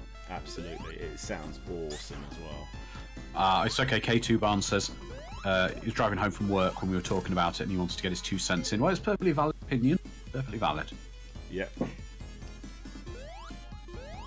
were just a little concerned you were sort of half an hour to an hour behind the live stream, because you wouldn't be the first. Yeah. When he said it, I thought it was me, so don't worry about that. I generally think I'm going to be completing this today. I should be using Supersonic more. Oh no, you don't get it anymore. They've taken the rings away, haven't you? Yep. That's it. Oh, So you got to get all the super emeralds now. I always forget where the placements are on Sonic and Knuckles, though. Yeah, I tend to like go through the game and then restart the Mushroom Hill for that one. Exactly. Reset. Although I did in my most recent playthrough, I did actually manage to get them all in the pro playthrough, which I was quite pleased about. But no, I don't have it down to a T like I do with the Sonic 3 sections. I love that. It looks so cool, this bit. I think that's so cool. Well, you at least got supers, so you can do Doomsday. Hey? I think you can do Doomsday as super only. You don't need Hyper to get the final level. Alright. Oh, of course, yes. Yeah, that was a bitch of a game, level that was. Yeah, especially back in the day. I used to use the Competition Pro controller, you know, the one where you can set the turbos, just so that you can get the speed up. Because I was just hammering the other controllers otherwise. Nico Paul, hello Daniel Robertson. Hello Nico Paul. How are you? I was going to go straight in the pit just because I'm going to be playing this all night long otherwise. You could release a spin, dash and jump at a low ceiling, thus achieving maximum speed in a second or so, and Robotnik will still outrun you. Absolutely. Going on from what I said there about the end of Sonic 2. Oh, we just topped 100 people watching again. It's been a bit of a steady amount of people watching me play one game. Yeah. So thank you very much, people. Hell of a game, though. Yeah, it really is. I love it. Ooh, there we go. I'm just looking at the boxes for the Mega Drive Mini on a website here, and I can confirm Japan is going to have a 6-button pad. Yep, that's correct. UK 3. Oh, why? And America Well, the same 3-button. If it's if you think about it, if they're only 3-button games, it won't matter anyway. But I think that means that Japan are definitely going to get a better selection. They're going to probably get Street Fighter then. That's the thing. Comic Zone uses 6 buttons, so. Ah, wow. That's totally Ideally, true. yeah. They're USB as well, I believe. So if you are, there we go. If you have both, all 3, like I probably will, you'll be able to use them anyway. I wonder if it'll work. That'd be interesting. Oh, that was risky. I'd imagine that the retro bit controllers and things like that would probably work in there. If it's just USB and recognises like basic input, I can't imagine why that wouldn't work. I'll tell you what, I'm liking the old M30 controller I'm playing now, considering I haven't charged it yet since I've had it, straight out of the packet. Oh, I'm glad to hear that's performing well, because I've got one of those on the way. Well, I'm actually going to sell them because I accidentally bought the 2.4 gigahertz ones instead of the Bluetooth ones. Oh, right. And I want Well, the that's- Bluetooth ones. I hear that I will say the 2.4 gigahertz ones are better for latency. If that's a problem or not. I just want to be able to play those Sega Ages games with like a Mega Drive controller. You know? Oh yeah, no, too right. There it is. Love it. Awesome controller. So I'm just looking at one of the Mega Drive Minis. It's got a HDMI on the back, mini USB or micro USB, and let's look at the front. What I'm interested in, there's a DX edition. It's definitely in Japan. I don't know if it's in the others, but the DX edition, they're not really explaining what's in it. But the slight description over on Play Asia is that it's going to come with a cartridge of one of the games. It's not going to work, I don't think. I can't imagine. And a frame. Now the original was about £70–80, but this DX version is 180. So I'm like, that's a lot more money for, like, I don't know what's in it, you know? Yeah. So yeah, it's quite interesting. I was going to get it, but I think they've sold out, so we'll see. Well, if people want a Japanese Sega Mega Drive Mini, Dan, they could always go through your Play Asia affiliate link to order. Really, really help me out. Oh, Tails, you dick. Thank you. If anyone wants the Japanese one, order it through Dan's Play Asia affiliate account. Absolutely. Please. Here you go, guys. Thank you very much. And yeah, if you go over to the website, you do want to buy anything at Play Asia, it really does help. If you put SGR in at the checkout as well, I think you get a discount. I can't remember how much. I think it's like $3 off. So yeah, there you go. That's a little thing, little bit of money off. This level sucked. Well, it's quite. Sorry, I've just been on Play Asia. It's very interesting, Dan, because they've got all the different regions of the consoles they're going to be selling. They've got even Australia. They have. They've got Australia, Europe, and Japan listed. That's right. That's right. I'm just saying I hate this level. It's actually a really clever level. A really good level. Really well made one. Daniel, do you interact with the commenters, the people in the chat? No, you don't. You don't at all, do you? Ever? No, never, ever, No. ever. Hello, Pensive Scarlet. How are you? He's never spoken to any of the commenters, so that's I'm just like the guy that just appears randomly on the stream. I'm the stream ghost. Squash them. They're into the wall there.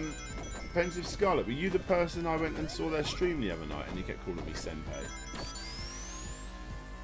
It's a thing the young kids call. It's a young person's thing, Dan. I believe. Right. Because I just don't know. Senpai recognised. Yeah, apparently it means like sensei, like master, boss man. It's down with the young kids, you know. So I like to think I'm down with the young kids. You should check out this new Mega Drive system. How are you doing, fellow kids? Yeah. We're gonna whack. Yeah. Oh, fuck you. Oh. I just bought the latest MC Hammer album on tape.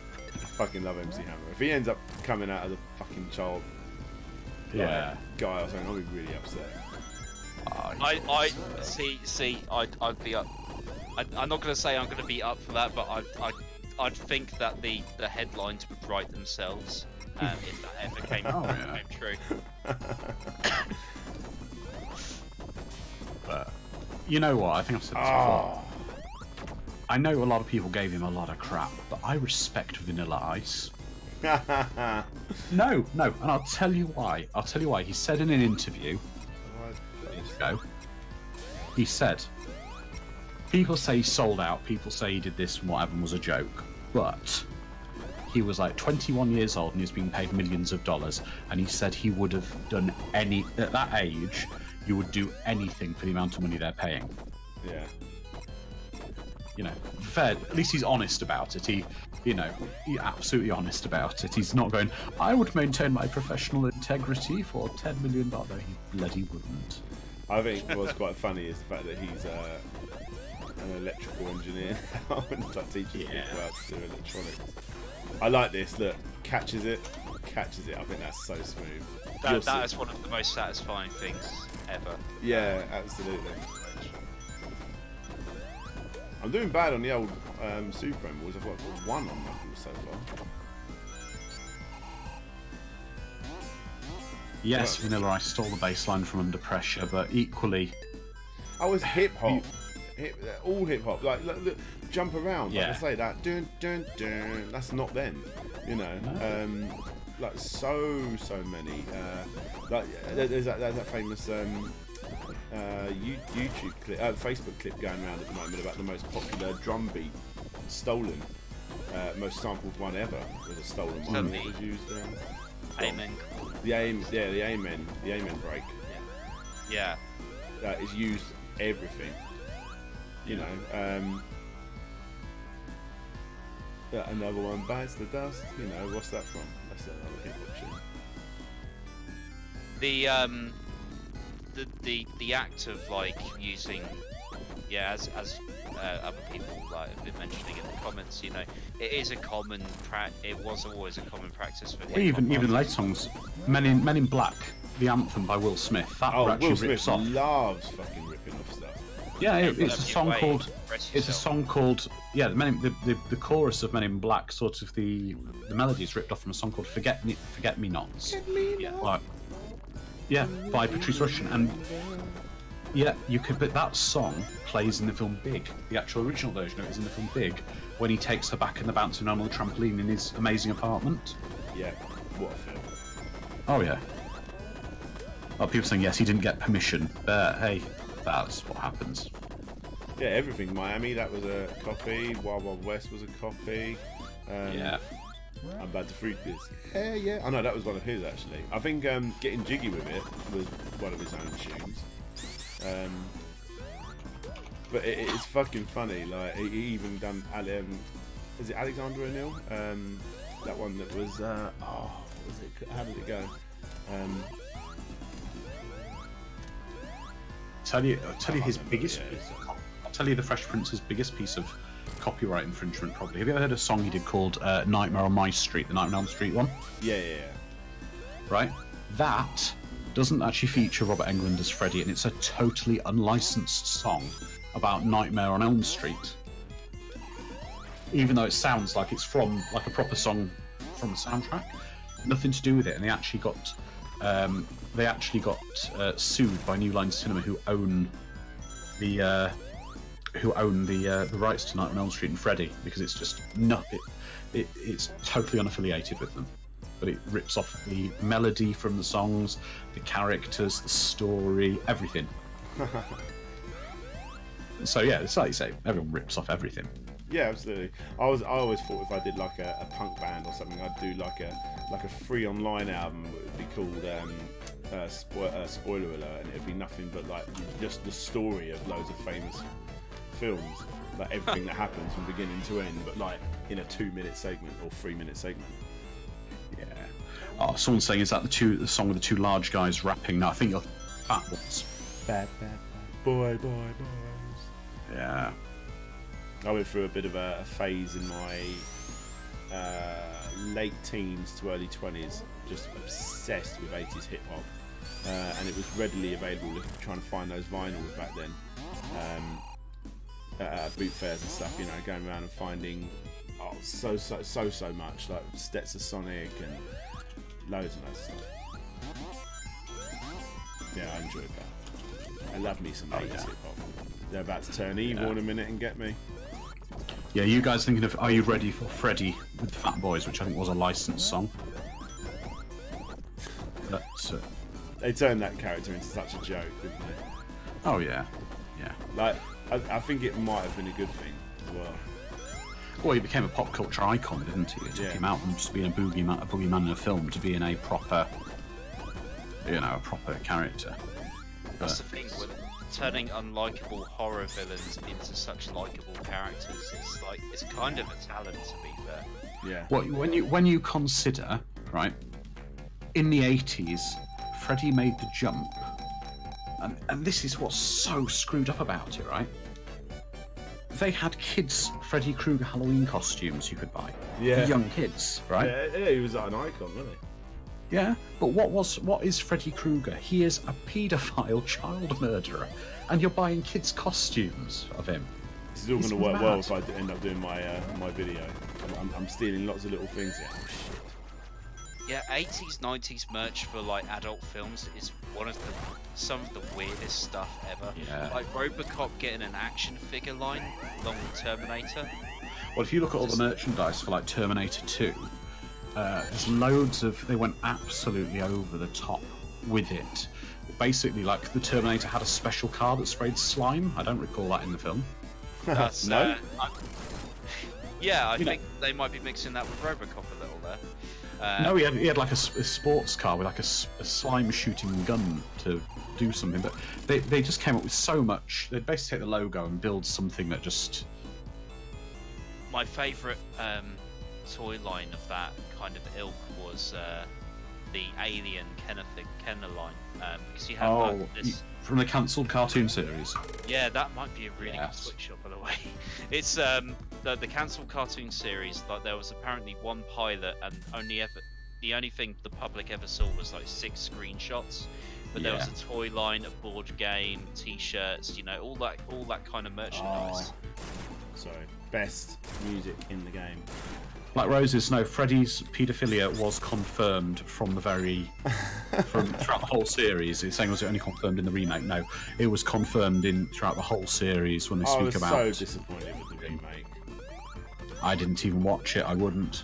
I kind of liked it. I thought they did an alright job. Yeah, I mean, it wasn't a bad film, but it's one of those things again where you're such a big fan of something you like. And the thing is, Freddy Krueger is an arsehole. Like you say, the child molester. He's like they made him instantly unlikable. There's no one would like Freddy Krueger besides like the pop icon that he became. Other than that, yeah. And they took the subtlety out of his character. Well, in the new one, they made him. You felt sorry for him when he was in that thing. He's like, "Leave me alone!" And they're like, "Get out of here!"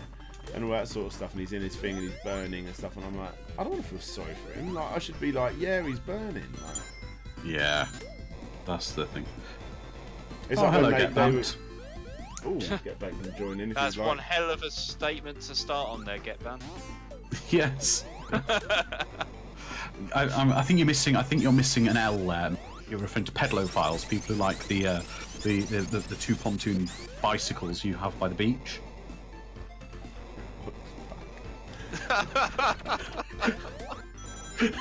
This isn't like some offshoot of Mulder and Scully, It's like. No, I'd rather use that as the term for people who like like that rather than what you would say. But yeah.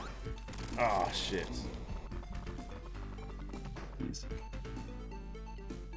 Oh, Rambo had guns. It was an 18 movie. It's true though. Everyone had. It was mad the way in the 80s there were just toys running. RoboCop had at least 2 cartoon series. Yeah, it had those weird like straight to TV movies. They were much later on. They were in the late 90s. Was that for RoboCop? Yeah. Yeah, that's RoboCop: The Prime Directives, and which is a 4-part series.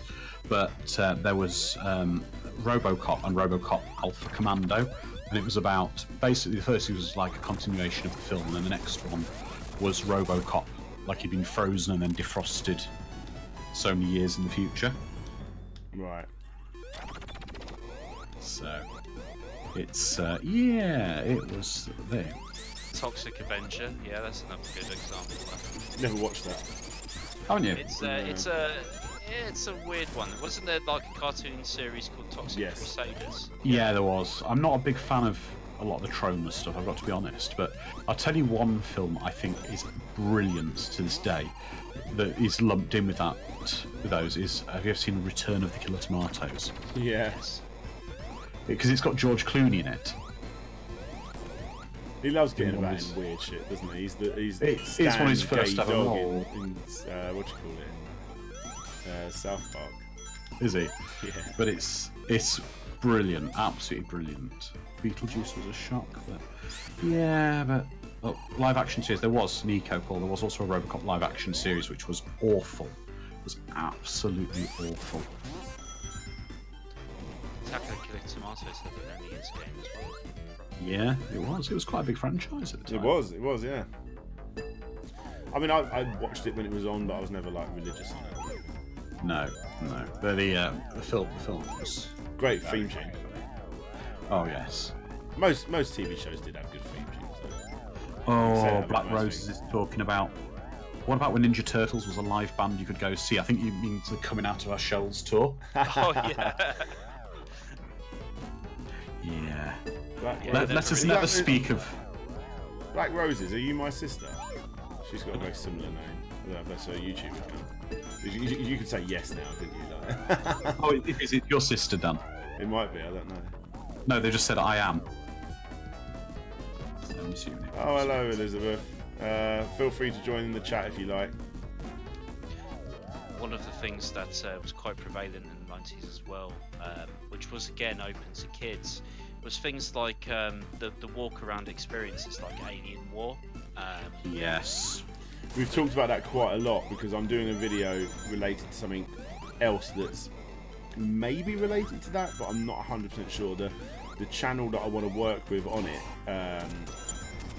would possibly end up bringing up Alien War. So, is that by any chance something to do with a certain show that's showcasing in London and might have something to do with one of your recent videos? I'm very sad to say they just went quiet after that video. Bastards. If you're watching, I didn't mean it, but is it the person I'm thinking of? Oh, I know it. Yeah, I know. Yeah. So I mean, basically, yeah, Alien War and the other Trocadero attraction that was there at the time. Expect to see something on that. I say soon. It might not be soon. It depends when I get all my interviews back from the people that worked at those places. I've tracked a lot of them down. Some people don't want to know me, and some people do. So we'll just see how it goes. Very interesting, though. Oh, get about once the entire history of WWE games. I'm going to answer this for you, Dan. Fuck off to Kim's channel. Yes, absolutely. And stay there. No, that's not my thing. I don't like wrestling at all. You saw I had a little stint about it the other day. Yeah, it's not your bag. No. Mr. X says, do you ever go to the American Venture, the Alien? I went there, but it was the RoboCop ride when I went there. I can't find any footage, anything about it on the internet except a very brief 30-second trailer on YouTube. I can't find anything else on it. Something for Defunct Land, isn't it? Or oh yeah, Expedition Everest, or whatever. Yeah. Yeah. Theme Park, sorry. Oh, you've got to add me to the stream chat now. Black Roses, if you can message me, Andrew. Lizzie. Is it Lizzie? Lizzie Doodle. Yeah. I'll add her in now. I'll refer into the stream chat. There we go. There she is. Thank you. How you doing, Elizabeth? So everyone listening, this is my little sister. Yeah, little baby sister. Little baby sister. Hello. Hey. Yeah, sorry, I don't come in the chat much because, yeah, busy and not much to say to. Why did I do that? So yeah, we're reminiscing of the old days of TV and God knows whatever else. And then I come in like, have you guys remember Freddy the Pedo? Yeah, the pedo. That's a nice wholesome thing to bring into the chat. No comment. No comment. Yeah, let's steer away from that. You're well into your horrors and stuff, though, aren't you, Elizabeth? I literally just put in the chat down. I'm gonna try and keep it down because parents are in bed. I'm literally probably getting it tomorrow. Getting a leather face mask. Where It's it's a like, charming thing to have just lying around the house. oh yeah, I'm gonna put up on my little Oh my God, what am I doing? and everything. But it's gonna be for like just cosplaying and crap because I'm like, yeah, I really like the character and stuff. So I'm like, yeah, let's just do that. There you go. Good Yeah. choice of villain. He's fun. He's not like. He's not a like lovable over the top. teddy bear. He is. He's a big soft boy. He's a misunderstood creation. That's for sure. Yes. I've always been like not scared of Chucky. Like I enjoy the films now, like a bit more Chucky's comedy-esque. great. But What do we think when I of was Mark younger, I was Hamill so being cast? Who? Mark Hamill's Hamill being- is the new voice of Chucky. Mark Hamill. I don't remember him. What's he from? He's Luke Skywalker in Star Wars. Huh. Also the we're not voice Star of the Wars Joker. fans. Yeah. He's also the voice of the Joker in the Batman animated series. And the games. Oh, okay. That's not. He's a really good okay. voice actor. That's the same voice actor. That's fine. Yeah. Okay, that's not too bad. I do genuinely love Chucky though. That's like another like up there. I think I actually got a comic that's actually originally Daniel's in my room still. Well, I think I just stole that from you though. probably. Yeah. Probably. Yeah, I like loved- Chucky. Yeah, Child's Play. The first one's just amazing. So fun. Yeah. I quite like the funnier ones, like Bride of Chucky and stuff as well. They're quite fun films. Yeah, I've also got a bit of soft spot for the Chucky films. I have absolutely no idea why. The is it the one before the last one? I can't remember what it's called. The one where they bring Andy back. That was really fun. Yeah. Oh, is that when he goes to like? Wait, which one was that again? Is that number 3 or? No, we have 3. No, you're right when they bring back the original Andy, aren't you? Yeah. Oh, is this like the new films where it's like there's like multiple Chuckies or something? Is it It's one of the direct-to-DVD ones, I think. Yeah. So you're probably talking about the one where it's like there's like a mental hospital or something. I haven't seen that one yet. yeah, that's Curse of Chucky. That one. Yeah. Because I remember reading or listening to something, and they were like, yeah, after Seed of Chucky, they were going to be like make another film and have it be multiple Chuckies. Oh, hold on a second. Yeah. Okay, sorry. Yeah, I just woke my mum up. Great. Oh wow, I'm so gonna have to You can blame Dan, it's alright. I'll blame Dan. I'll just keep my voice down. But yeah, basically they were gonna bring the multiple Chuckies back. Because at the end of that film, you saw like Chucky's arm go for the kid and stuff. So yeah, they pretty much converted it now. Oh, Mr. X, Sis gets told off on live stream. It's so fucking lame. You almost think I'm like 18 or something, but I'm like 24. It was Cult of Chucky, the mental hospital. Yeah. I really enjoyed that, but I just saw the IMDb rating as a 2 out of 10. My mum, that's the first horror film I ever watched. My mum, do you want to watch that film about that doll you got? Yeah. I was fucking freaking. I must have been like 11 or something like that. Well, I was talking to Creamy about. I can't remember why it came up. I was in Oliver Harper's Discord, films you tend to do in there, and somehow the film Troll came up, the first one. And there's a bit in that as a kid, and it terrified me for years, absolutely years. Has anyone seen the first Troll? Because the main character in it's called Harry Potter, anyway. I've seen it. Basically the troll is trying to transform everyone in this big house that's all broken down into flats into like the mystical sort of fairy world where he comes from. Like weird to cool people, yeah. That's it. And he's got this bit where this guy, he's got this like emerald ring, and a little needle comes out of it, and he stabs the guy, and he just sits back in the armchair and watches this guy, and all his skin starts bubbling all over him, and he starts transforming and swelling up and turns like into what does look like a giant pickle that bursts open. All his fairies come out of him. I love that. It's so fucking funny though. Like now, it's really funny. Nice. Petrified me. The famous line from Trolls 2. Oh my god! They're eating him, and then they're gonna eat me. Oh my god! And they've got he's got like a fly on his like face, hasn't he? While he's doing it as well. So yeah, because Troll 2 wasn't actually really Troll 2, was it? It was goblins or something, wasn't it? Yeah, that's right. That's right. I like the fact as well that the town in Troll 2 is so badly named. It's called Nilbog. Oh yeah, it's goblins spelled backwards. Yeah. Well, you know a lot more about this sort of stuff than I do, Elizabeth. Just check out some of the crappy stuff. Check out some of the comments. Ever tried Sonic 3 Complete by Dereka? I have not. What is Sonic 3 Complete? Is it just what I'm playing here? I'll be interested. It's kind of like this, but they've reordered the stages to the supposed original ordering. So, you know, Flying Battery takes place after Casino Night and stuff like that. Really. Oh, it wow. kind of like That's reorders everything there. It's quite interesting to play. Doesn't really change much beside that, and I think it fixes some of the music. So, I think if you don't like the Sonic and Knuckles thing for like Super Sonic, then you can change it back to the original Super Sonic music from Sonic 3, which is great. Oh, okay, pretty cool. There you go. I haven't, but I mean, don't get me wrong. I'm probably not going to play this game again for a little while, but next time I will. Oh shit!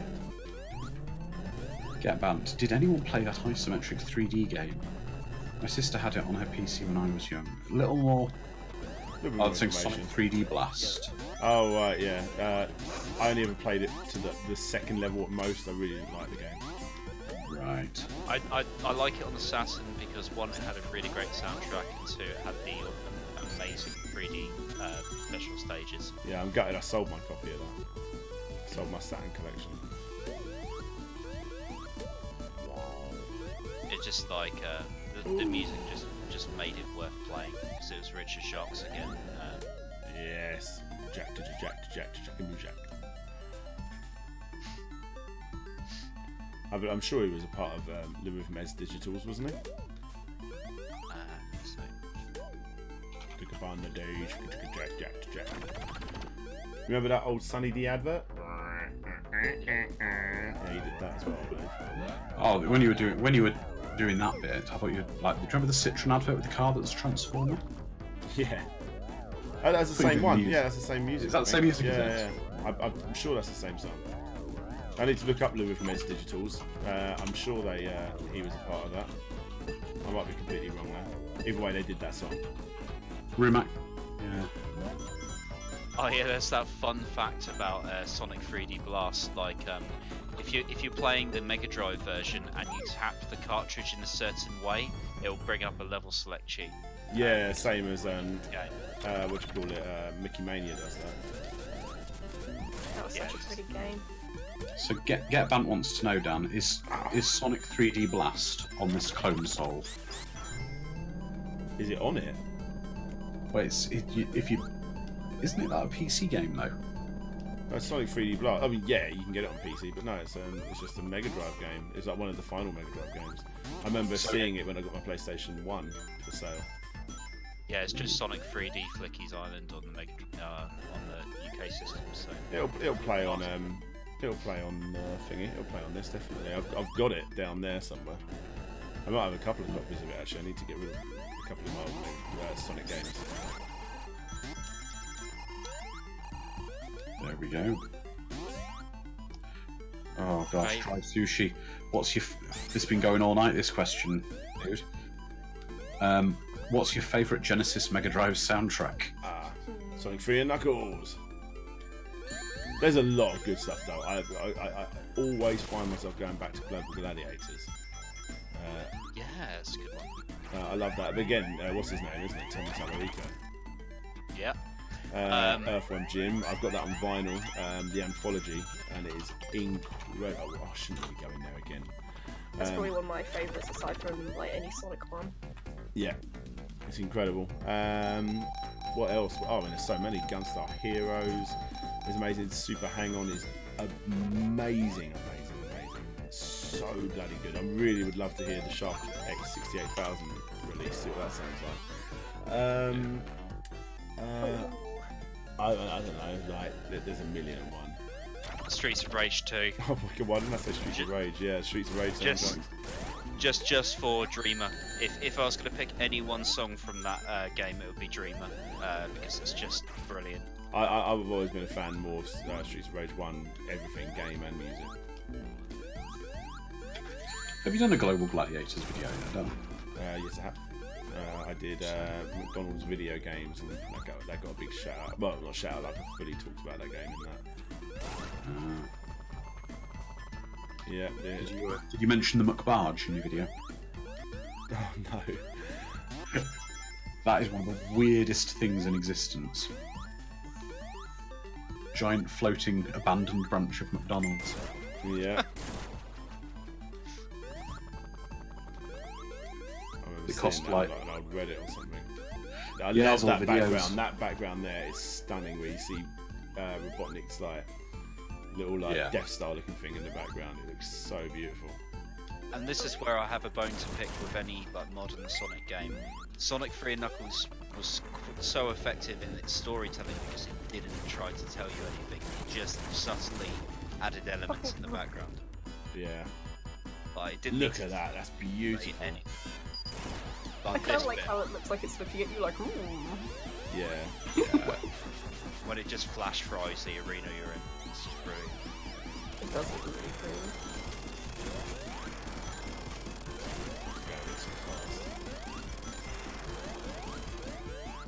Yeah. With this system, Dan, just speaking about going too fast, is the emulation speed set, or can you tell it to emulate faster, etc.? No, I don't think you can change it.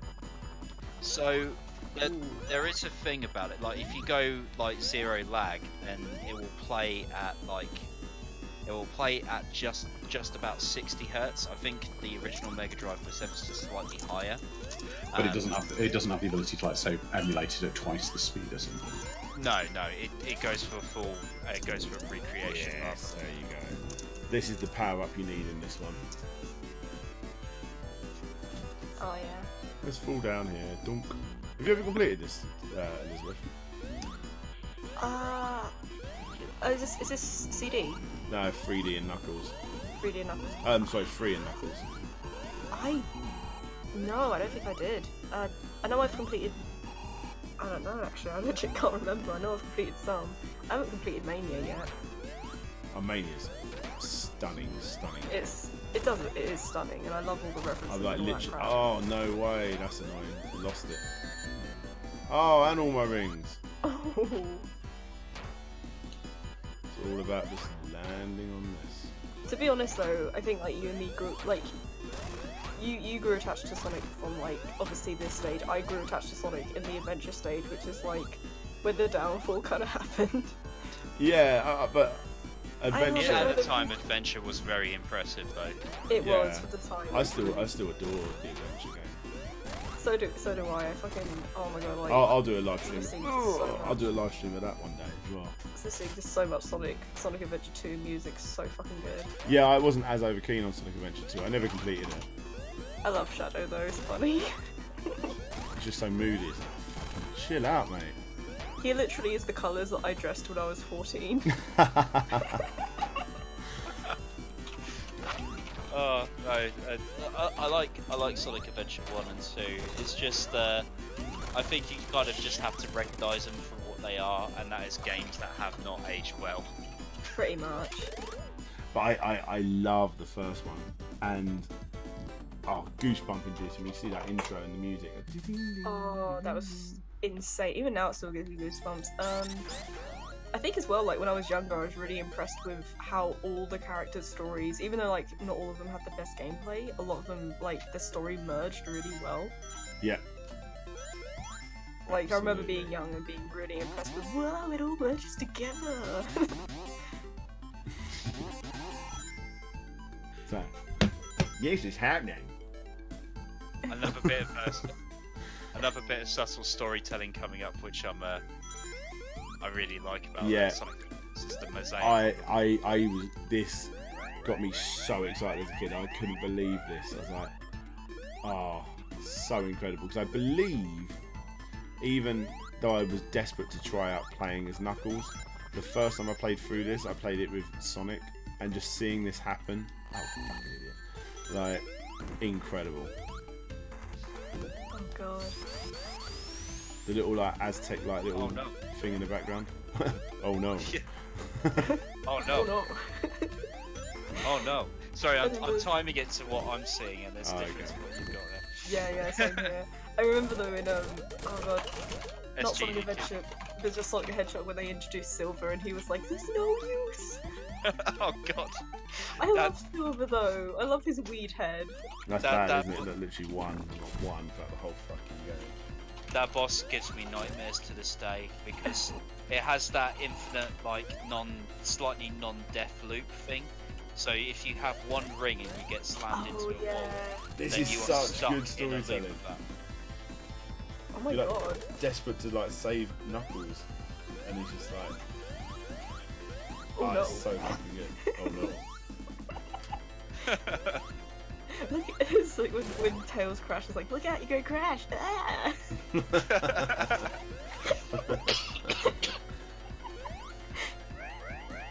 I still can't get over the fact that Big the Cat is voiced by the same guy who did Duke Nukem. I love Big the Cat, like, no joke. Froggy. Froggy. Like, as a character, he's fucking great. This is it, guys. I think we're generally going to complete this game. There's actually like a secret animation of Knuckles, like if you stay next to him for a short amount of time, he'll actually like wave to get you to go ahead. Oh, right. Oh, cool. Yes, like rarely seen. I'll use that in the video when I one day make it. Or I will forget it. I think I might forget it. It's so inconsequential, I wouldn't blame you.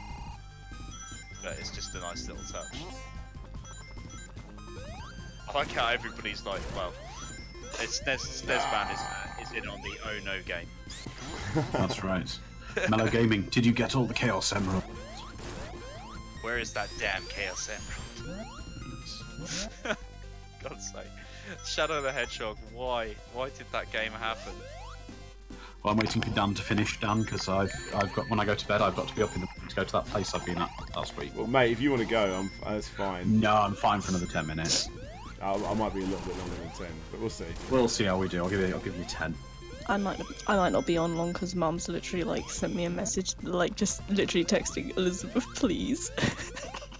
Oh my god, I'm so happy I don't have to deal with that anymore. No, I don't. I'm already like, I'm like whispering now, like it's an MSMR video, and I'm just like, this is so weird. Well, I'll never forget the time that she told me to come and turn my music down, and me and my friend had to listen to it through the noise of the headphones on the bed. It's like, I can't get it quieter than this. It's because she listens out for it. That's why. It's like now that she knows that she wants to like listen out for it. You know. She's probably hearing you say this. She's probably gonna like listen to the stream. Yeah, she's on the stream right now. Dan's mum joined the Discord. Oh my god, that would be amazing. I think one time she went to tell our sister off, Victoria, and my sister was like, I think she had cam on, and Mum likes to just sleep in the nude, so she came out and she was just naked, not caring, and my sister was like, Mum, I got the camera on! Stop it! There you go. Slope's game room mum sleeps in the nude. Thanks, Elizabeth.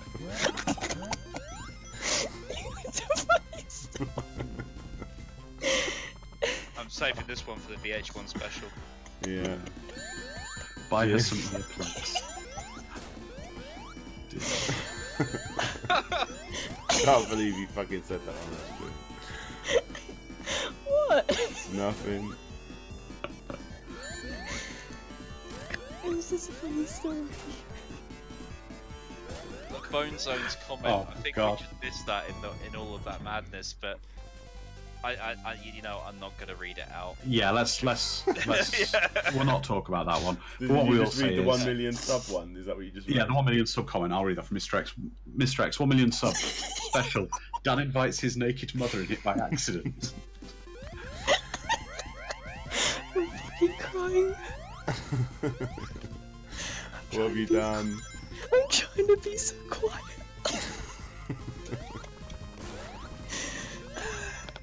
Stand right here, this is always satisfying. And then let it go. So good.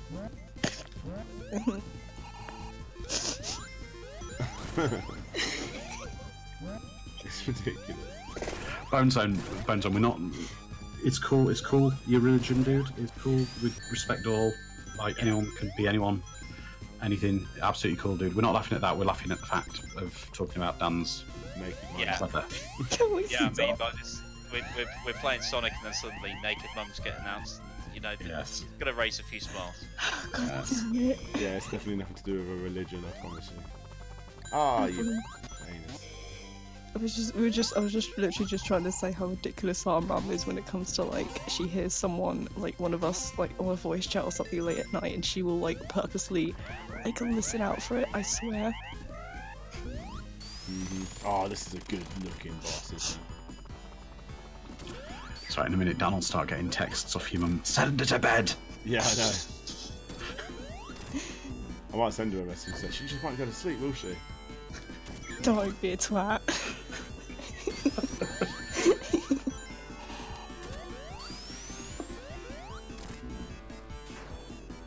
I remember the first time I completed this, I was like round my auntie and uncle's house, just like, oh my god, come on. It's like so on the edge of your seat. It's like such a memorable moment. He looks incredible, doesn't he? He does look cool.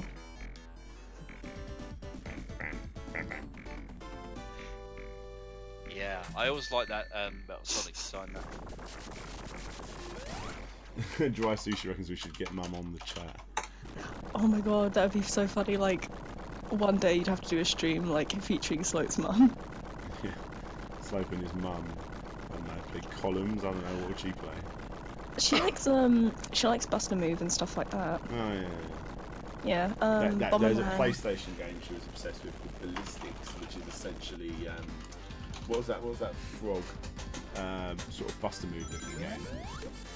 You know what I'm on about, where you in the middle and you shoot the balls outwards as they come in. Yeah, no, I don't. I have no idea what that game was called.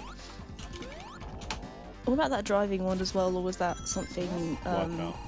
Yeah. Yeah, she's a massive fan of Wipeout 2097. Yeah, I mean, if you have to go, I don't wanna. No, I'm fine. I'm like wide awake. Fair enough. I was like trying to draw, and I was like, fuck it. Oh, Kim. Welcome, Kim. Kim has just joined the chat. If you want to hop into one of the voice rooms on Dan's Discord, I'll bring you into the live stream chat if you want to join in the fun. Let's do it. Yeah. And with that, I am going to say goodbye. Thank you very much for me once again. Cool. See ya. Kim. I assure you, it's got nothing to do with Kim turning up. No. No worries. Catch you later, man. Cheers for stopping by and all that. Have a good one. There we go, my mate. Later. 86 people watching. We are dropping slightly, but we are going to get to the end. Kim's going to join. Cool. As Kim's joins any of the chat rooms, I'll bring her into the correct one. Can't believe it. Lizzie, do you also love Michael Jackson? Yeah, of course I do. Yeah.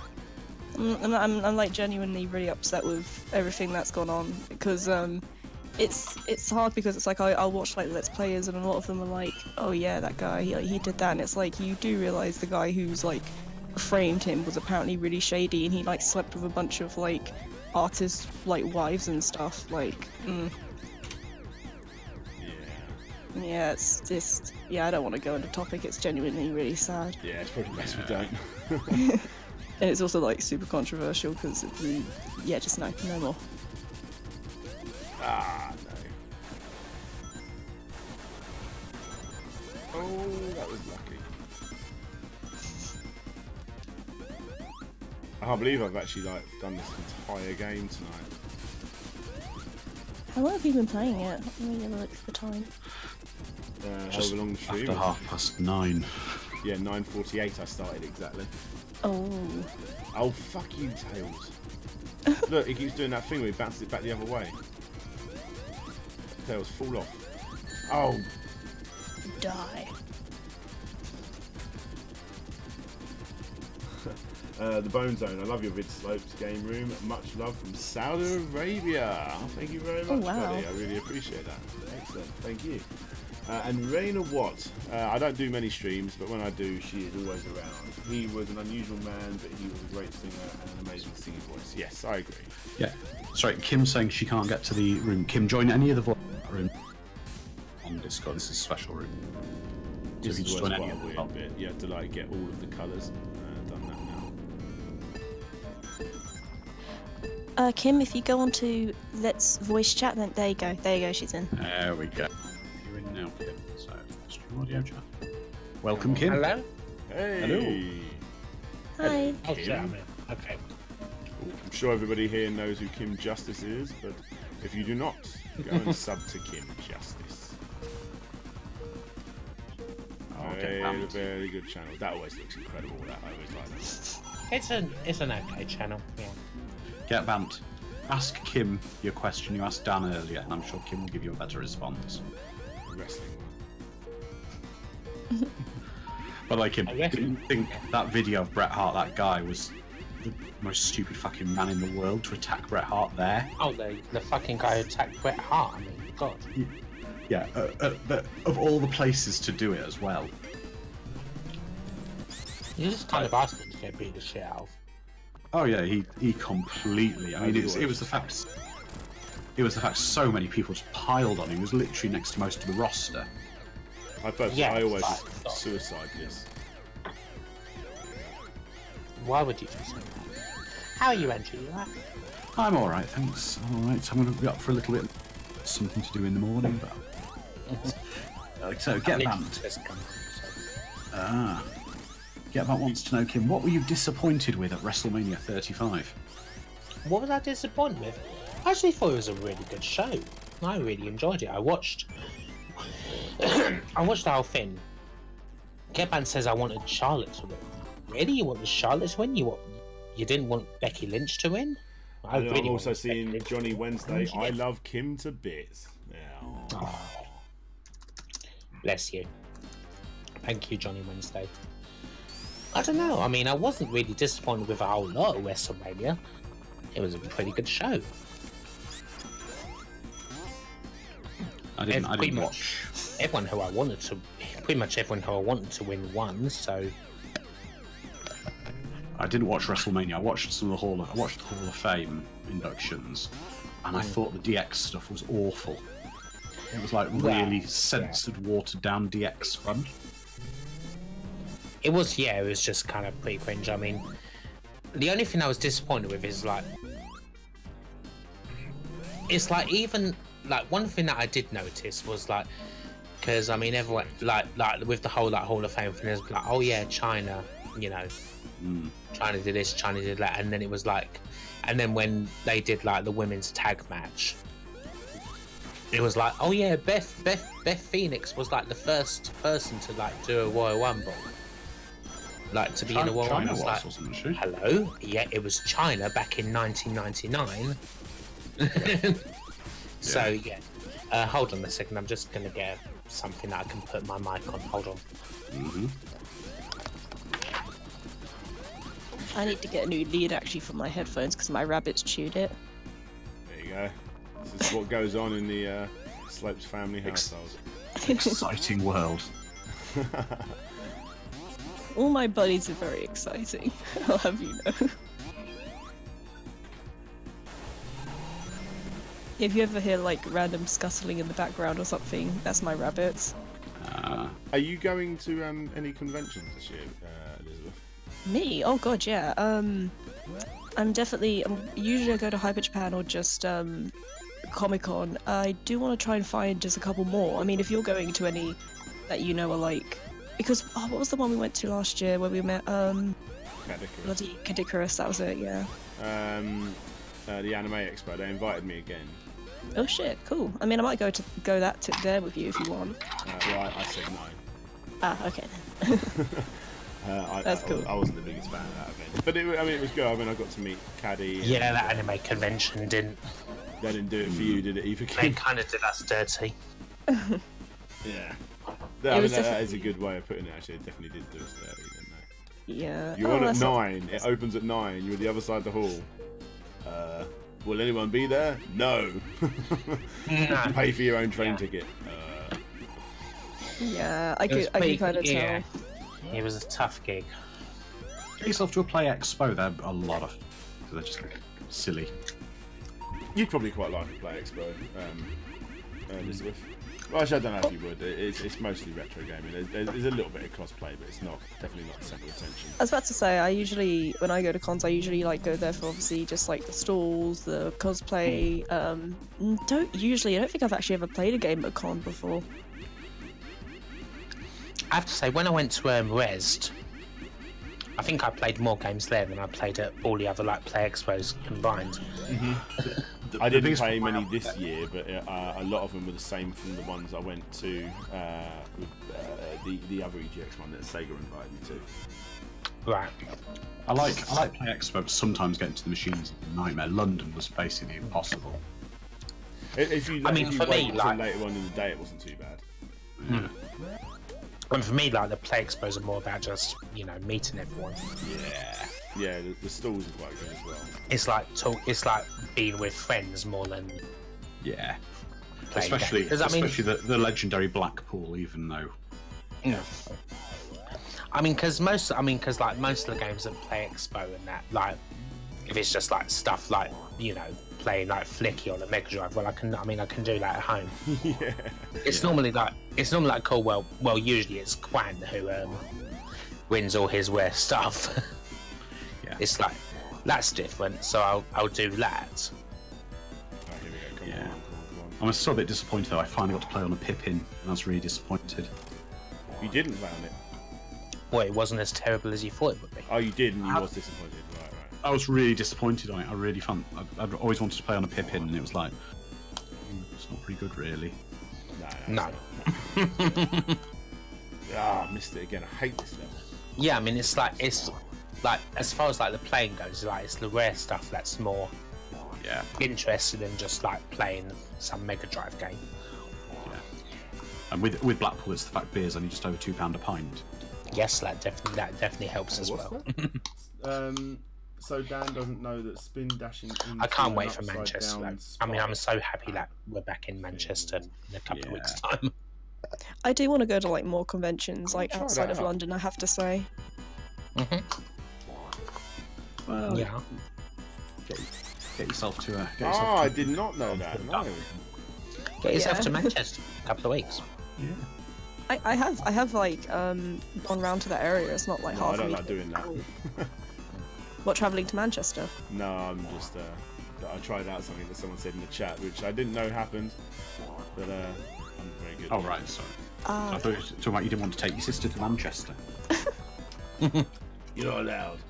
Hey, you're allowed. You're bored. Where? I think it's Sheffield. I've gone the furthest to, so I think that's close, isn't it, to Manchester? Not Sheffield's the other side of the country. Oh, okay. It's closer to Manchester than you are. It's also in the north, but Sheffield's northeast and Manchester's northwest. Yeah. So it's still quite far away, but I could probably make it. Where did you go in Sheffield? I went to the Children's Media Conference to help assist with giving out badges and stuff, but I was able to go to talk panels and stuff about children's animation and crap.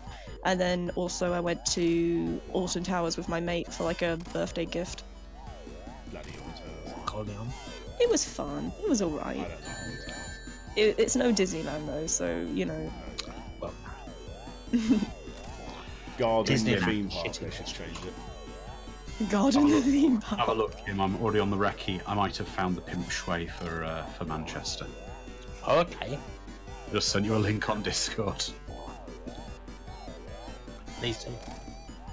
Come on. No rings. I've got to do this boss, and then it's the final boss. Where are you going to send me the link, Andrew? I On don't- Discord. You haven't got Discord? I do have Discord, but Of course, he shares Who Discord. are you talking to on Discord? I was really confused. I've just sent you the link on Discord. where? Does she have a Private Discord? message. Ah, yeah. Oh, yeah. There you go. There we go. And You sound different, Kim. Are you unwell? No, I'm not. I've just come home from drama, so I've had a few drinks. That might be why. That's what happens on Tuesday nights. So. Okay, so GetBamp wants to know, Dan, why did you order this console? Because I'm got more money than sense. Well, I have less money than sense, actually. No, I mean, it's a great little console. I love collecting Mega Drive games, and now I've got a brilliant system to play them on, easily. Well, it definitely sounds like a place that we should go to. Yes. And it's got cocktails, and the cocktails are much cheaper than Pimp Shui. Good. Yeah, Pimp Shui is pretty expensive. Awesome place, but it was not cheap at 12 quid a cocktail.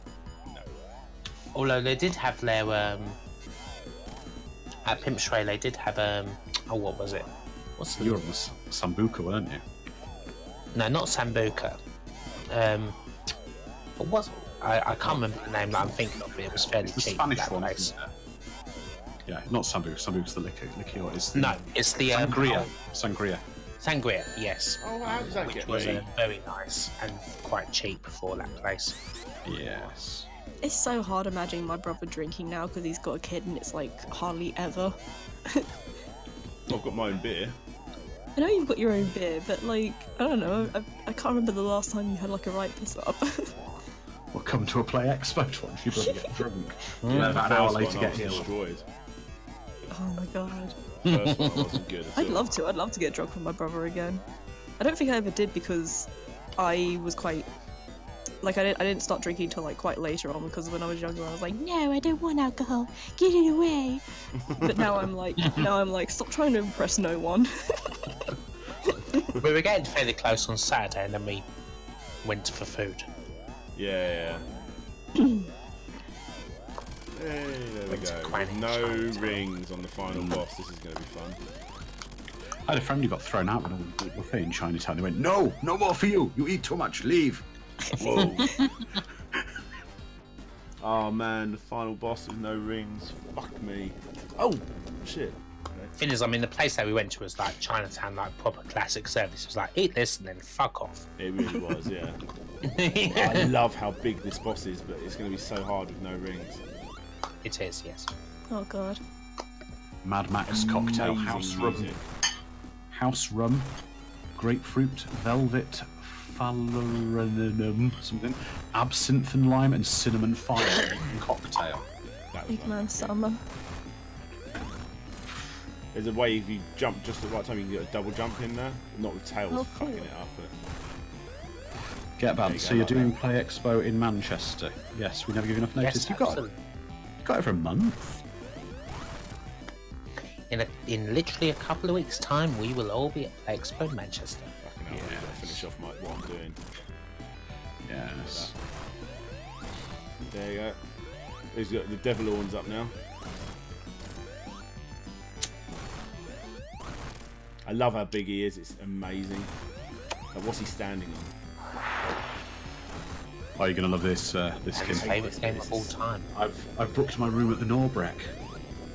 Right, For come on, October? This is hard. This is hard. Yeah, for October. Booked my room Fire already. come out. Jump over that. I've booked the penthouse. The Norbeck Penthouse. Yes. I want to sleep in a 1980s MF. Oh, that was too much. Amazing. Right, so I've done 2. That's proper G life. Yeah. Just keep it like this. Come on. Norbeck Penthouse. Yeah. I can't imagine what that's like. You're gonna have to tell us all about. Oh no! The reason I'm doing it is it's going to be people like yourself can come up for there's a separate living room. Oh wow! So it's got 2 bedrooms and a separate living room. So the idea. Oh, this is so on the edge of your seat. This. If anyone wants to go and chill for a bit in the living room, they can, sort of thing. Sounds good. I've no idea where we're staying in Manchester. Have you? They're not contacted you at all. No. Nah, neither me. Richard was asking about it as well. I mean, I'm guessing it'll be somewhere fairly close to it. It'll just be some chain hotel. Yeah, there you go. Well, I mean, a load of us are staying in the there's a Premier Inn. Literally, you could spit This on is the tense stuff exposed. by the SNES man. Thanks, buddy. Oh no! Oh no! Oh no! Motherfucker! This happened last time. Oh, Daniel! And you died again. Yeah, I've got like 20 lives, guys. Come on. Yeah, no, you're fine. Oh. You're letting the side down. Who said that? You got this, Dan. Dry sushi. You spoke too soon. The Premier Inn opposite McDonald's. I don't know. It's just the one that's really near to the Expo Centre. I'm pretty sure I've been to the Premier Inn that's near McDonald's actually.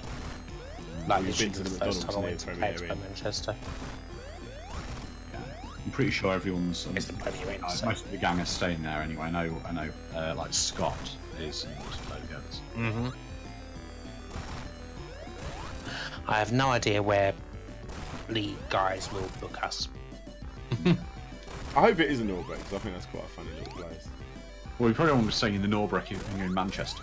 Oh yeah, No, that's Blackpool. So I'm on the bus. I'll be there in a bit. that'd be kind of far away. There is actually the sister hotel of the Norbeck, not far from the Expo. And it's in a place It's in a place in Manchester called the Gay Village. Bloody Tails. The Gay Village. Buggered me up there. Yeah. Yep. Like round Canal Street. Yeah. Yeah. I have had a lot of experience. I can't believe that. That's annoying. Portland Street it's on. Yes. That's the one. I know it very well. It looks as good as the Norbeck. Is it the Britannia? Yes. Yep. Okay. Yep. I know it. Yeah. The Britannia, yes. It's yes, on Portland Street. Very old, very big hotel. Not great. This is such a beautiful boss, even though I'm proper on the edge of my seat with it. The left eye really freaks me out though. It's like it's cool, isn't it? Gross. Oh, here we go. Yeah, it's definitely like the Norbeck. People allowed to smoke drugs in the rooms, drunk people laying in the corridors. Yeah, it's yeah, it's like the Norbeck. Yeah, the Britannia is Come the to Play Britannia. Expo. Family fun for everyone. Right, here we go, guys. I'm gonna make like Manchester like a mini holiday, so I'm gonna be like probably there from Wednesday and just get an Airbnb or whatever. Ooh. That's my plan. I've heard way too many horror stories about Airbnbs that I'm just like, yeah, never. I've been fine so far. Yeah, I think it was like the worst one I read was That was too early, that jump. it was like an artist who I follow and she goes to a lot of conventions and she was like, I almost wasn't able to come to this convention that I paid to have like a table for because the Airbnb like pulled out last minute and I was like, oh my god. Yeah, it is. See, I normally book mine last minute, so. Oh. Oh, come on, Tails.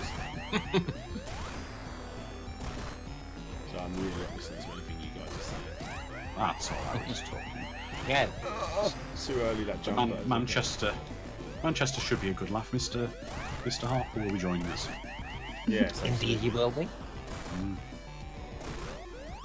Mr. Ollie Harper. Yes. Oh, that was a close one. Pretty much everyone's going to be there, really. I think so. Is Gary going to be there? He should be. Yeah, he's going. Yes. Right, come on. Let's not make the same silly mistake. Neil's going. Hang on, guys. Oh, One sec. Back. The final. Oh, yes. Don't screw this up this time, Dan. Right, so I'm going to let him go ahead.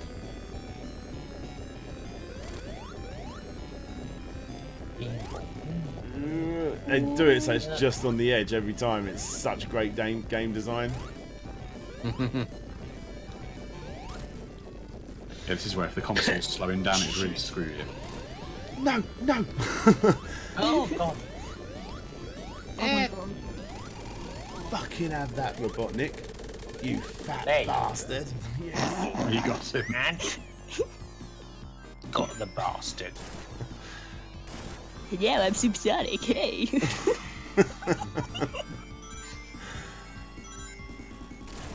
Come on, where is he? It's not a Dragon Ball Z reference, I swear.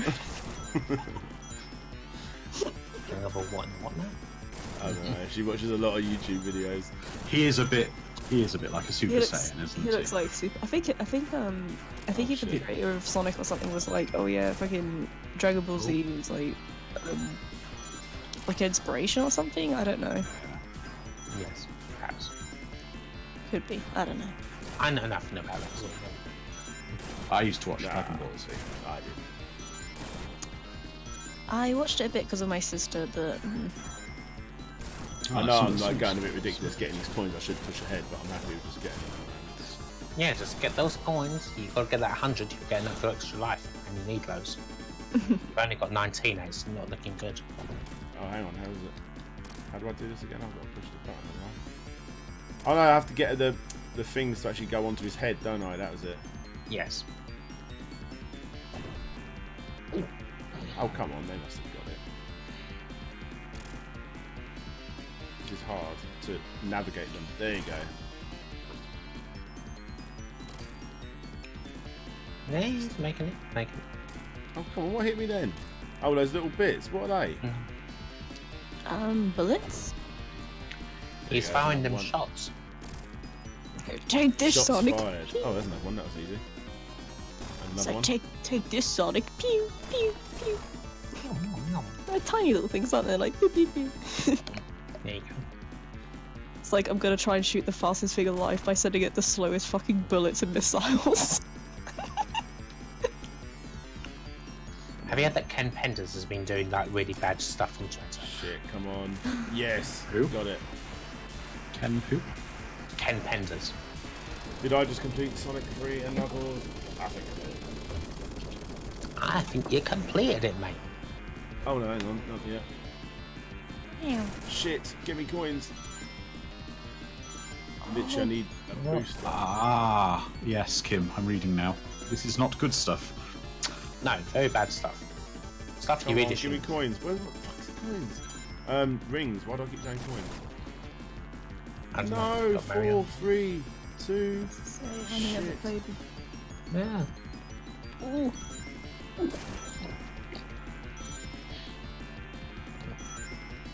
Oh, I need more than fucking 10. That's it, I'm like on the edge of my seat.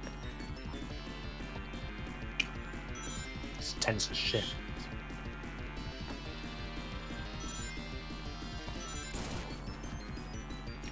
Bollocks. The music's calmed down a bit because great music regardless. Sonic music's just great, like that's something that's never like gotten old. Oh no.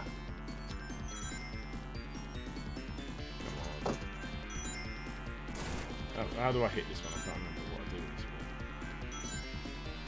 one. I'll go and find out in a minute, but I need more coins. Let's go for rings.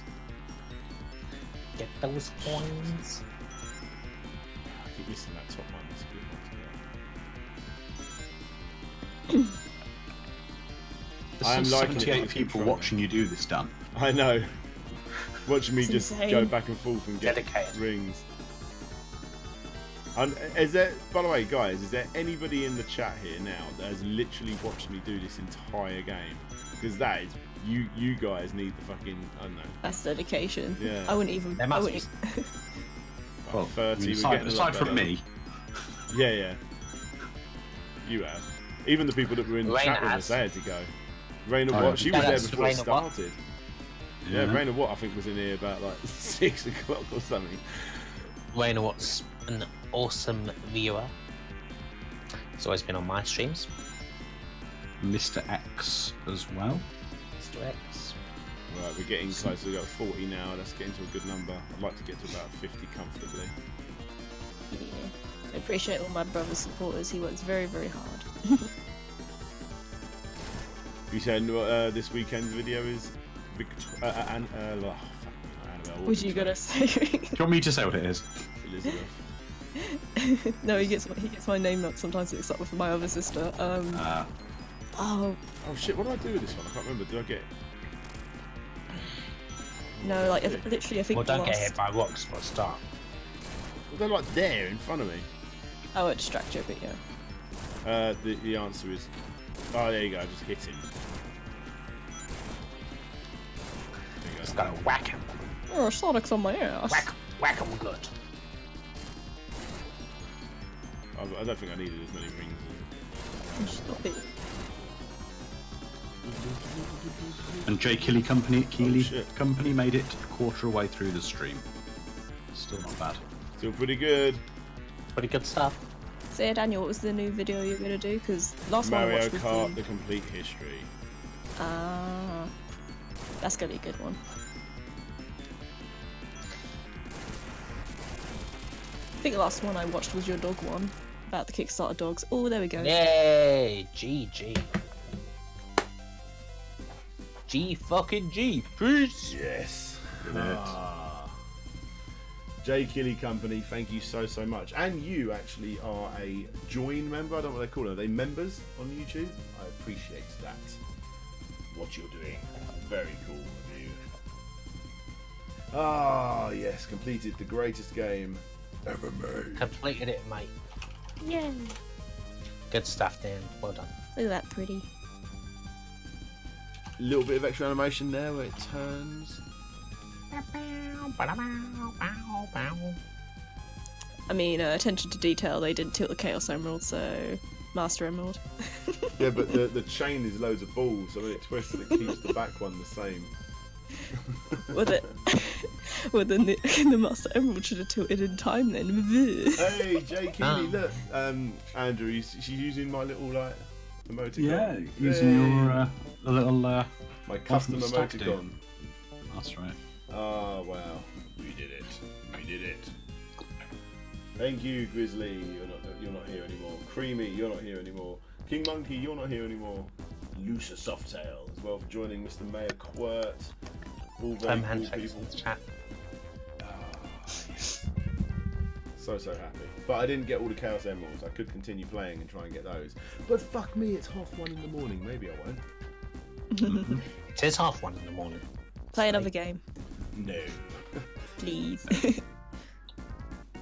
You could play I don't know, Fantasy Star 4, No Death 1. Yeah, just quickly. Want to have a crack at Final Fantasy? I've got an idea what I could play. 1 second.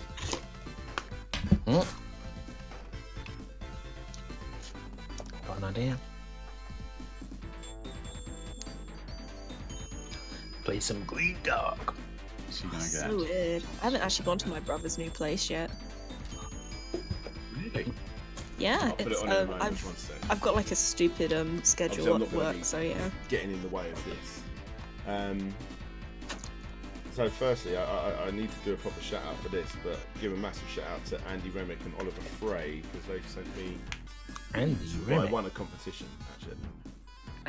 Spectrum Addict. Ah yes, movies. His film. Have you, film 1 and film 2. Have you seen them? Memoirs of a Spectrum Addict. You've seen those? Andy Remick, the creator of Specimen, which I used to play on a Crash Mega tape back in the day. Oh yes. So happy I completed it in one sitting. And I'm going to go back through and try and get those extra emeralds as well at some point. Nice. So what's next time? What, Fatal Labyrinth No Death 1 or? You'll have to wait and see the surprise and what I'm going to show you next. Ooh. Well, I'm going to take this opportunity to disappear as I have to. And Dan knows why. Yeah, absolutely, mate. Catch you all later.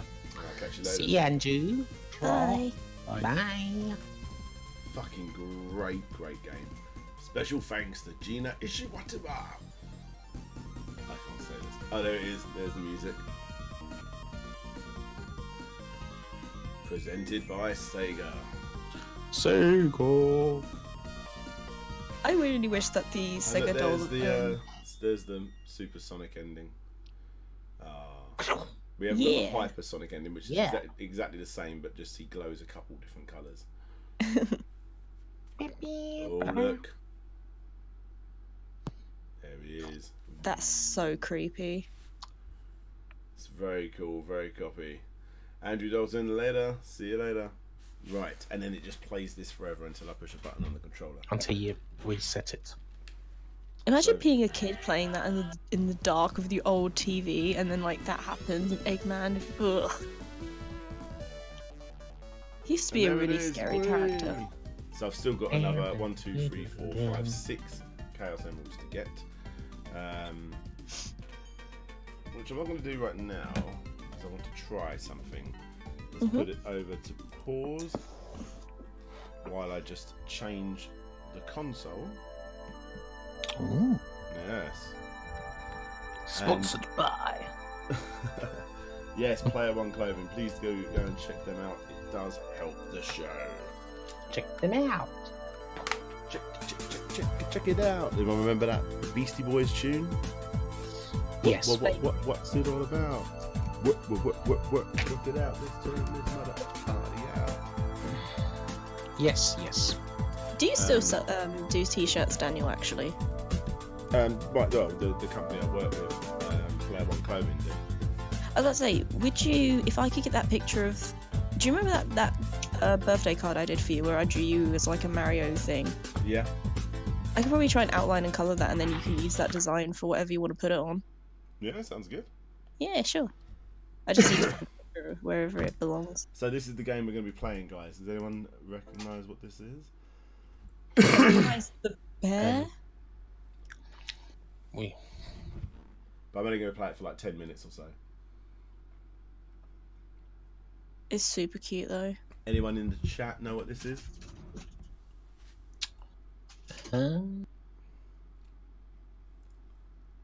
Oh wait, is this the ball game with the girls? Yes, it's that game we played when you came around my house the other day, like last week or so. Honey Parade Games. Oh my god, my rabbit's going ballistic. Shush. No, I'm not into anime either, Raina Watts, but this is hilarious. This playing some weird fins. It's a weird anime. It might be an anime, but I don't think it is. It probably is an anime, knowing everything. Absolutely. Right, here we go. I've left my Pro controllers downstairs. So we are playing Peach Ball. Love it. And you can actually get this and support the show by buying it from Play Asia. I think it's quite a lot cheaper than it was when it first came out. It's just like a 60-70 quid game when it first came out. Oh, right. No, I didn't do that right. If you use the affiliate link, it does help. Well, oh, it is an anime and manga. There you go. That's cool. I like the bunny girl. She's my favourite. She's my wife. She's my waifu now. Oh good lord, what fresh hell are we descending to? Peach Ball, what is this weirdness? You're about to see what this weirdness is. I'm trying to skip through all of this because I don't know what they're saying. Not that I didn't buy the game for the storyline. At least this isn't a sleep-deprived, inducing hallucination, which only makes it even more disturbing. I also have up there the new, what's it called? Dead or Alive? Extreme Volleyball Scarlet, which is actually, no, it's not Extreme Volleyball. I don't think there's any volleyball in the game. It does things like butt bounce, so you have to push off another girl off a raft using only your bum. Right, here we go. This is Peach Ball. I'll do one round and then we'll call it a night. I love it. It's so cute. Be the rabbit. It says pinball.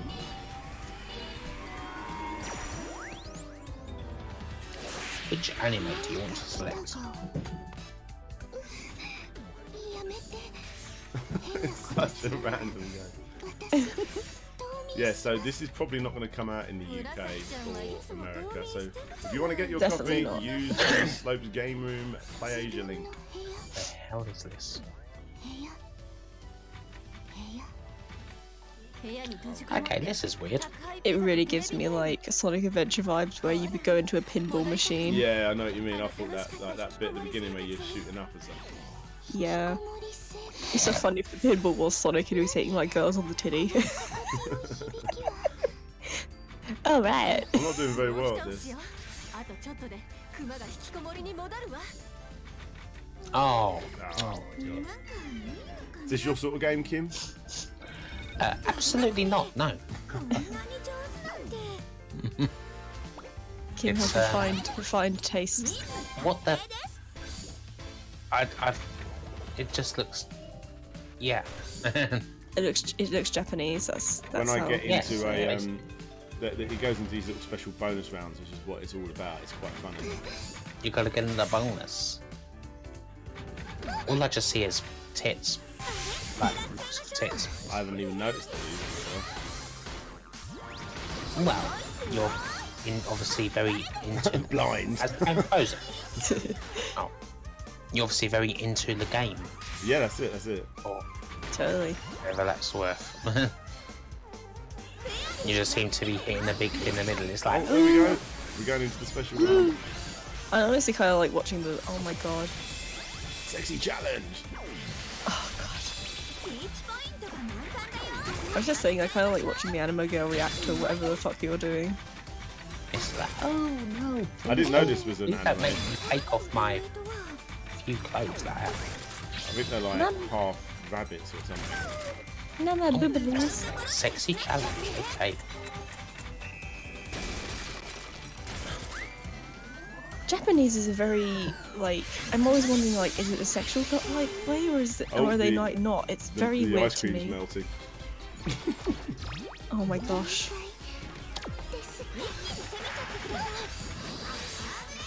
So yeah, guys, if you want to get yourself a copy, don't forget to use code SGR20 for $3 off. Oh look, I've unlocked the elephant. Oh.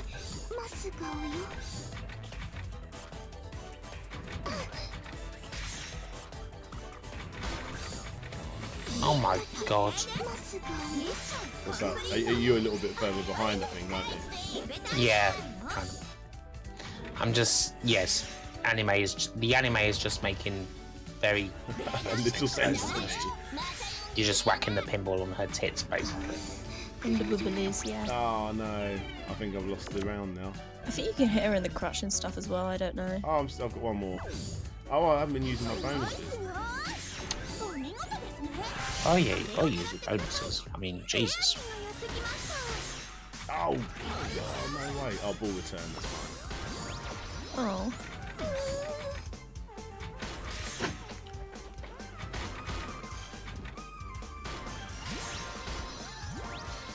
This is ridiculous. I think it was money well spent. Hey, we're going into another bonus Oh, round. right. I agree.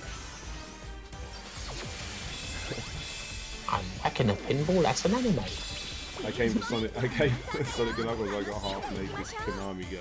Oh, damn it, I'm reading the comments. Oh, Daniel, what are you doing?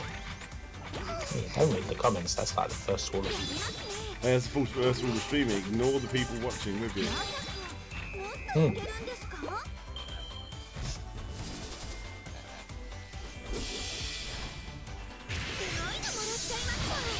Oh no! I think he accidentally ripped some of her clothes off. Oh I love no. What a shot. What a shot. I'm amazed. I'm really surprised that that was a thing that would happen in this game. I brought this game along with me on Saturday, Kim. We could have like played this in the pub and got barred. Oh, great. Yeah. Oh no, I'm still returned. It's fine. Thought that was me out then. I love how animated My each ship clips is are free. just Probably behind you. Like the Come anime on, goes. get that elephant, get the elephant, get the elephant. Yeah, that was pretty good. I don't know if I've completed this game or not. I can't really work it out. He's so cute. Okay, another sexy challenge. I can't seem to get it. Oh, there we go. I got it through there. That's fine.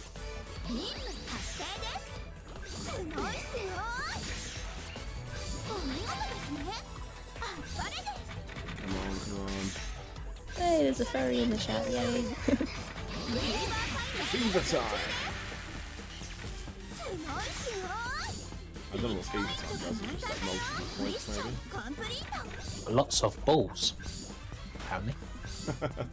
If you were to do one more round, could you play the bunny girl, please? I'm not going to play one more round, I'm going to bed after this. It's very late and I've got a lot of editing to do tomorrow. Got business. Oh, that's good. I know last time I played this, I got it stuck behind her head, so I was just getting like stupid amounts of points. Oh, we're going into our third bonus round. Sorry, Wanda, you're getting titties instead. Come on. Super sexy challenge! Oh, it's the final part of the game now. Oh, wow. Oh, goodness. This is her final form. Kim's about to lose her mind when this catches up. I love this. Her tail's really cute. I should probably put an appropriate thing on this. It's fine.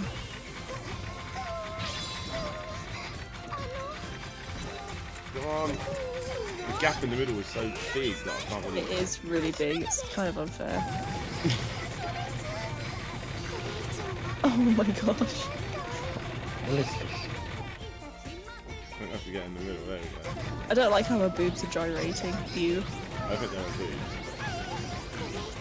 Look, those things to the side, do they boobs? This is fun. My stream keeps freezing. Trouble.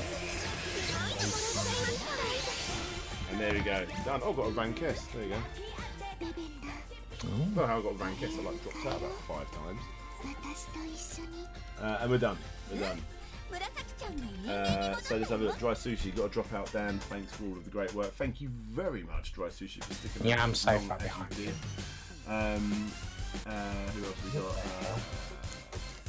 This is like something from last night's Channel 4. Oh, it is like a bit like Eurotrash, I suppose, isn't it? Yeah. Yes. Someone just said is like this an isn't sexist. anime logo for our- Nintendo Freak says, "What is this game? What the heck is this game? It is called." We need like an anime Antoine de Cons. It's a game called Peach Ball. We need a guy version.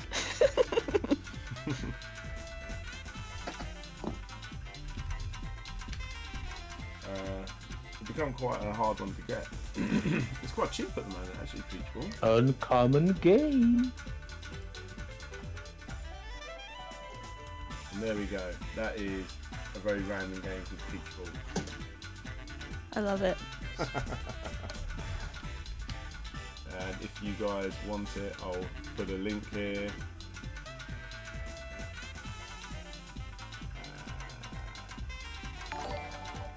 That was seriously weird. There you go. Didn't he say Peach Ball? It is Peach Ball. Yes, there you go. There's a link to Peach Ball, and it will help the show if you order it from there. So please do. Please do buy this game. Well, at least that's over. Be the first. Tell your friend. Thanks, DJ. Thank you very much, Z80. Yes, JJXB 2004. I did say Peach Ball. I've been here since near the start, and I'm still confused. This could easily be like the next Honey Cam or Honey Pop, whatever.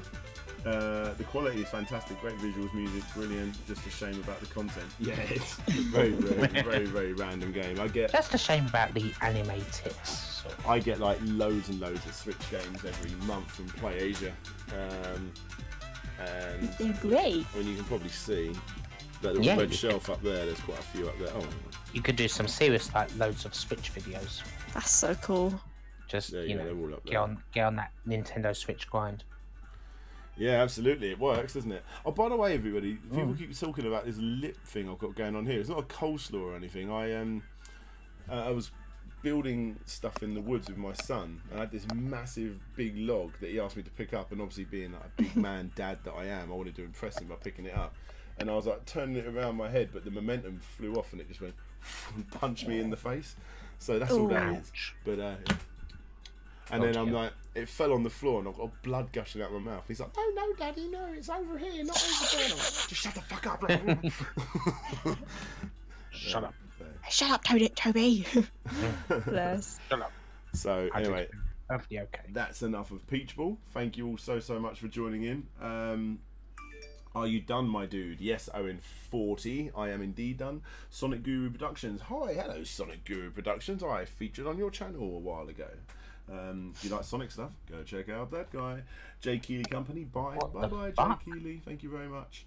Why you find balls at this woman's ass? Oh, you were that far back. I'm very behind. Yeah, I'm very really behind. Keep watching though. That's the that's just part of the stream. That's part of the game. Right. You do it in all games. Dead Souls. DJ Slope Wholesome Christian stream. I missed most of it, but thank you. No worries. Thank you. It will be, if you go onto my channel, there will be an unlisted playlist at the bottom full of all my live streams. That's where I like to keep them. Mr. X, meh, eye candy. I can't complain.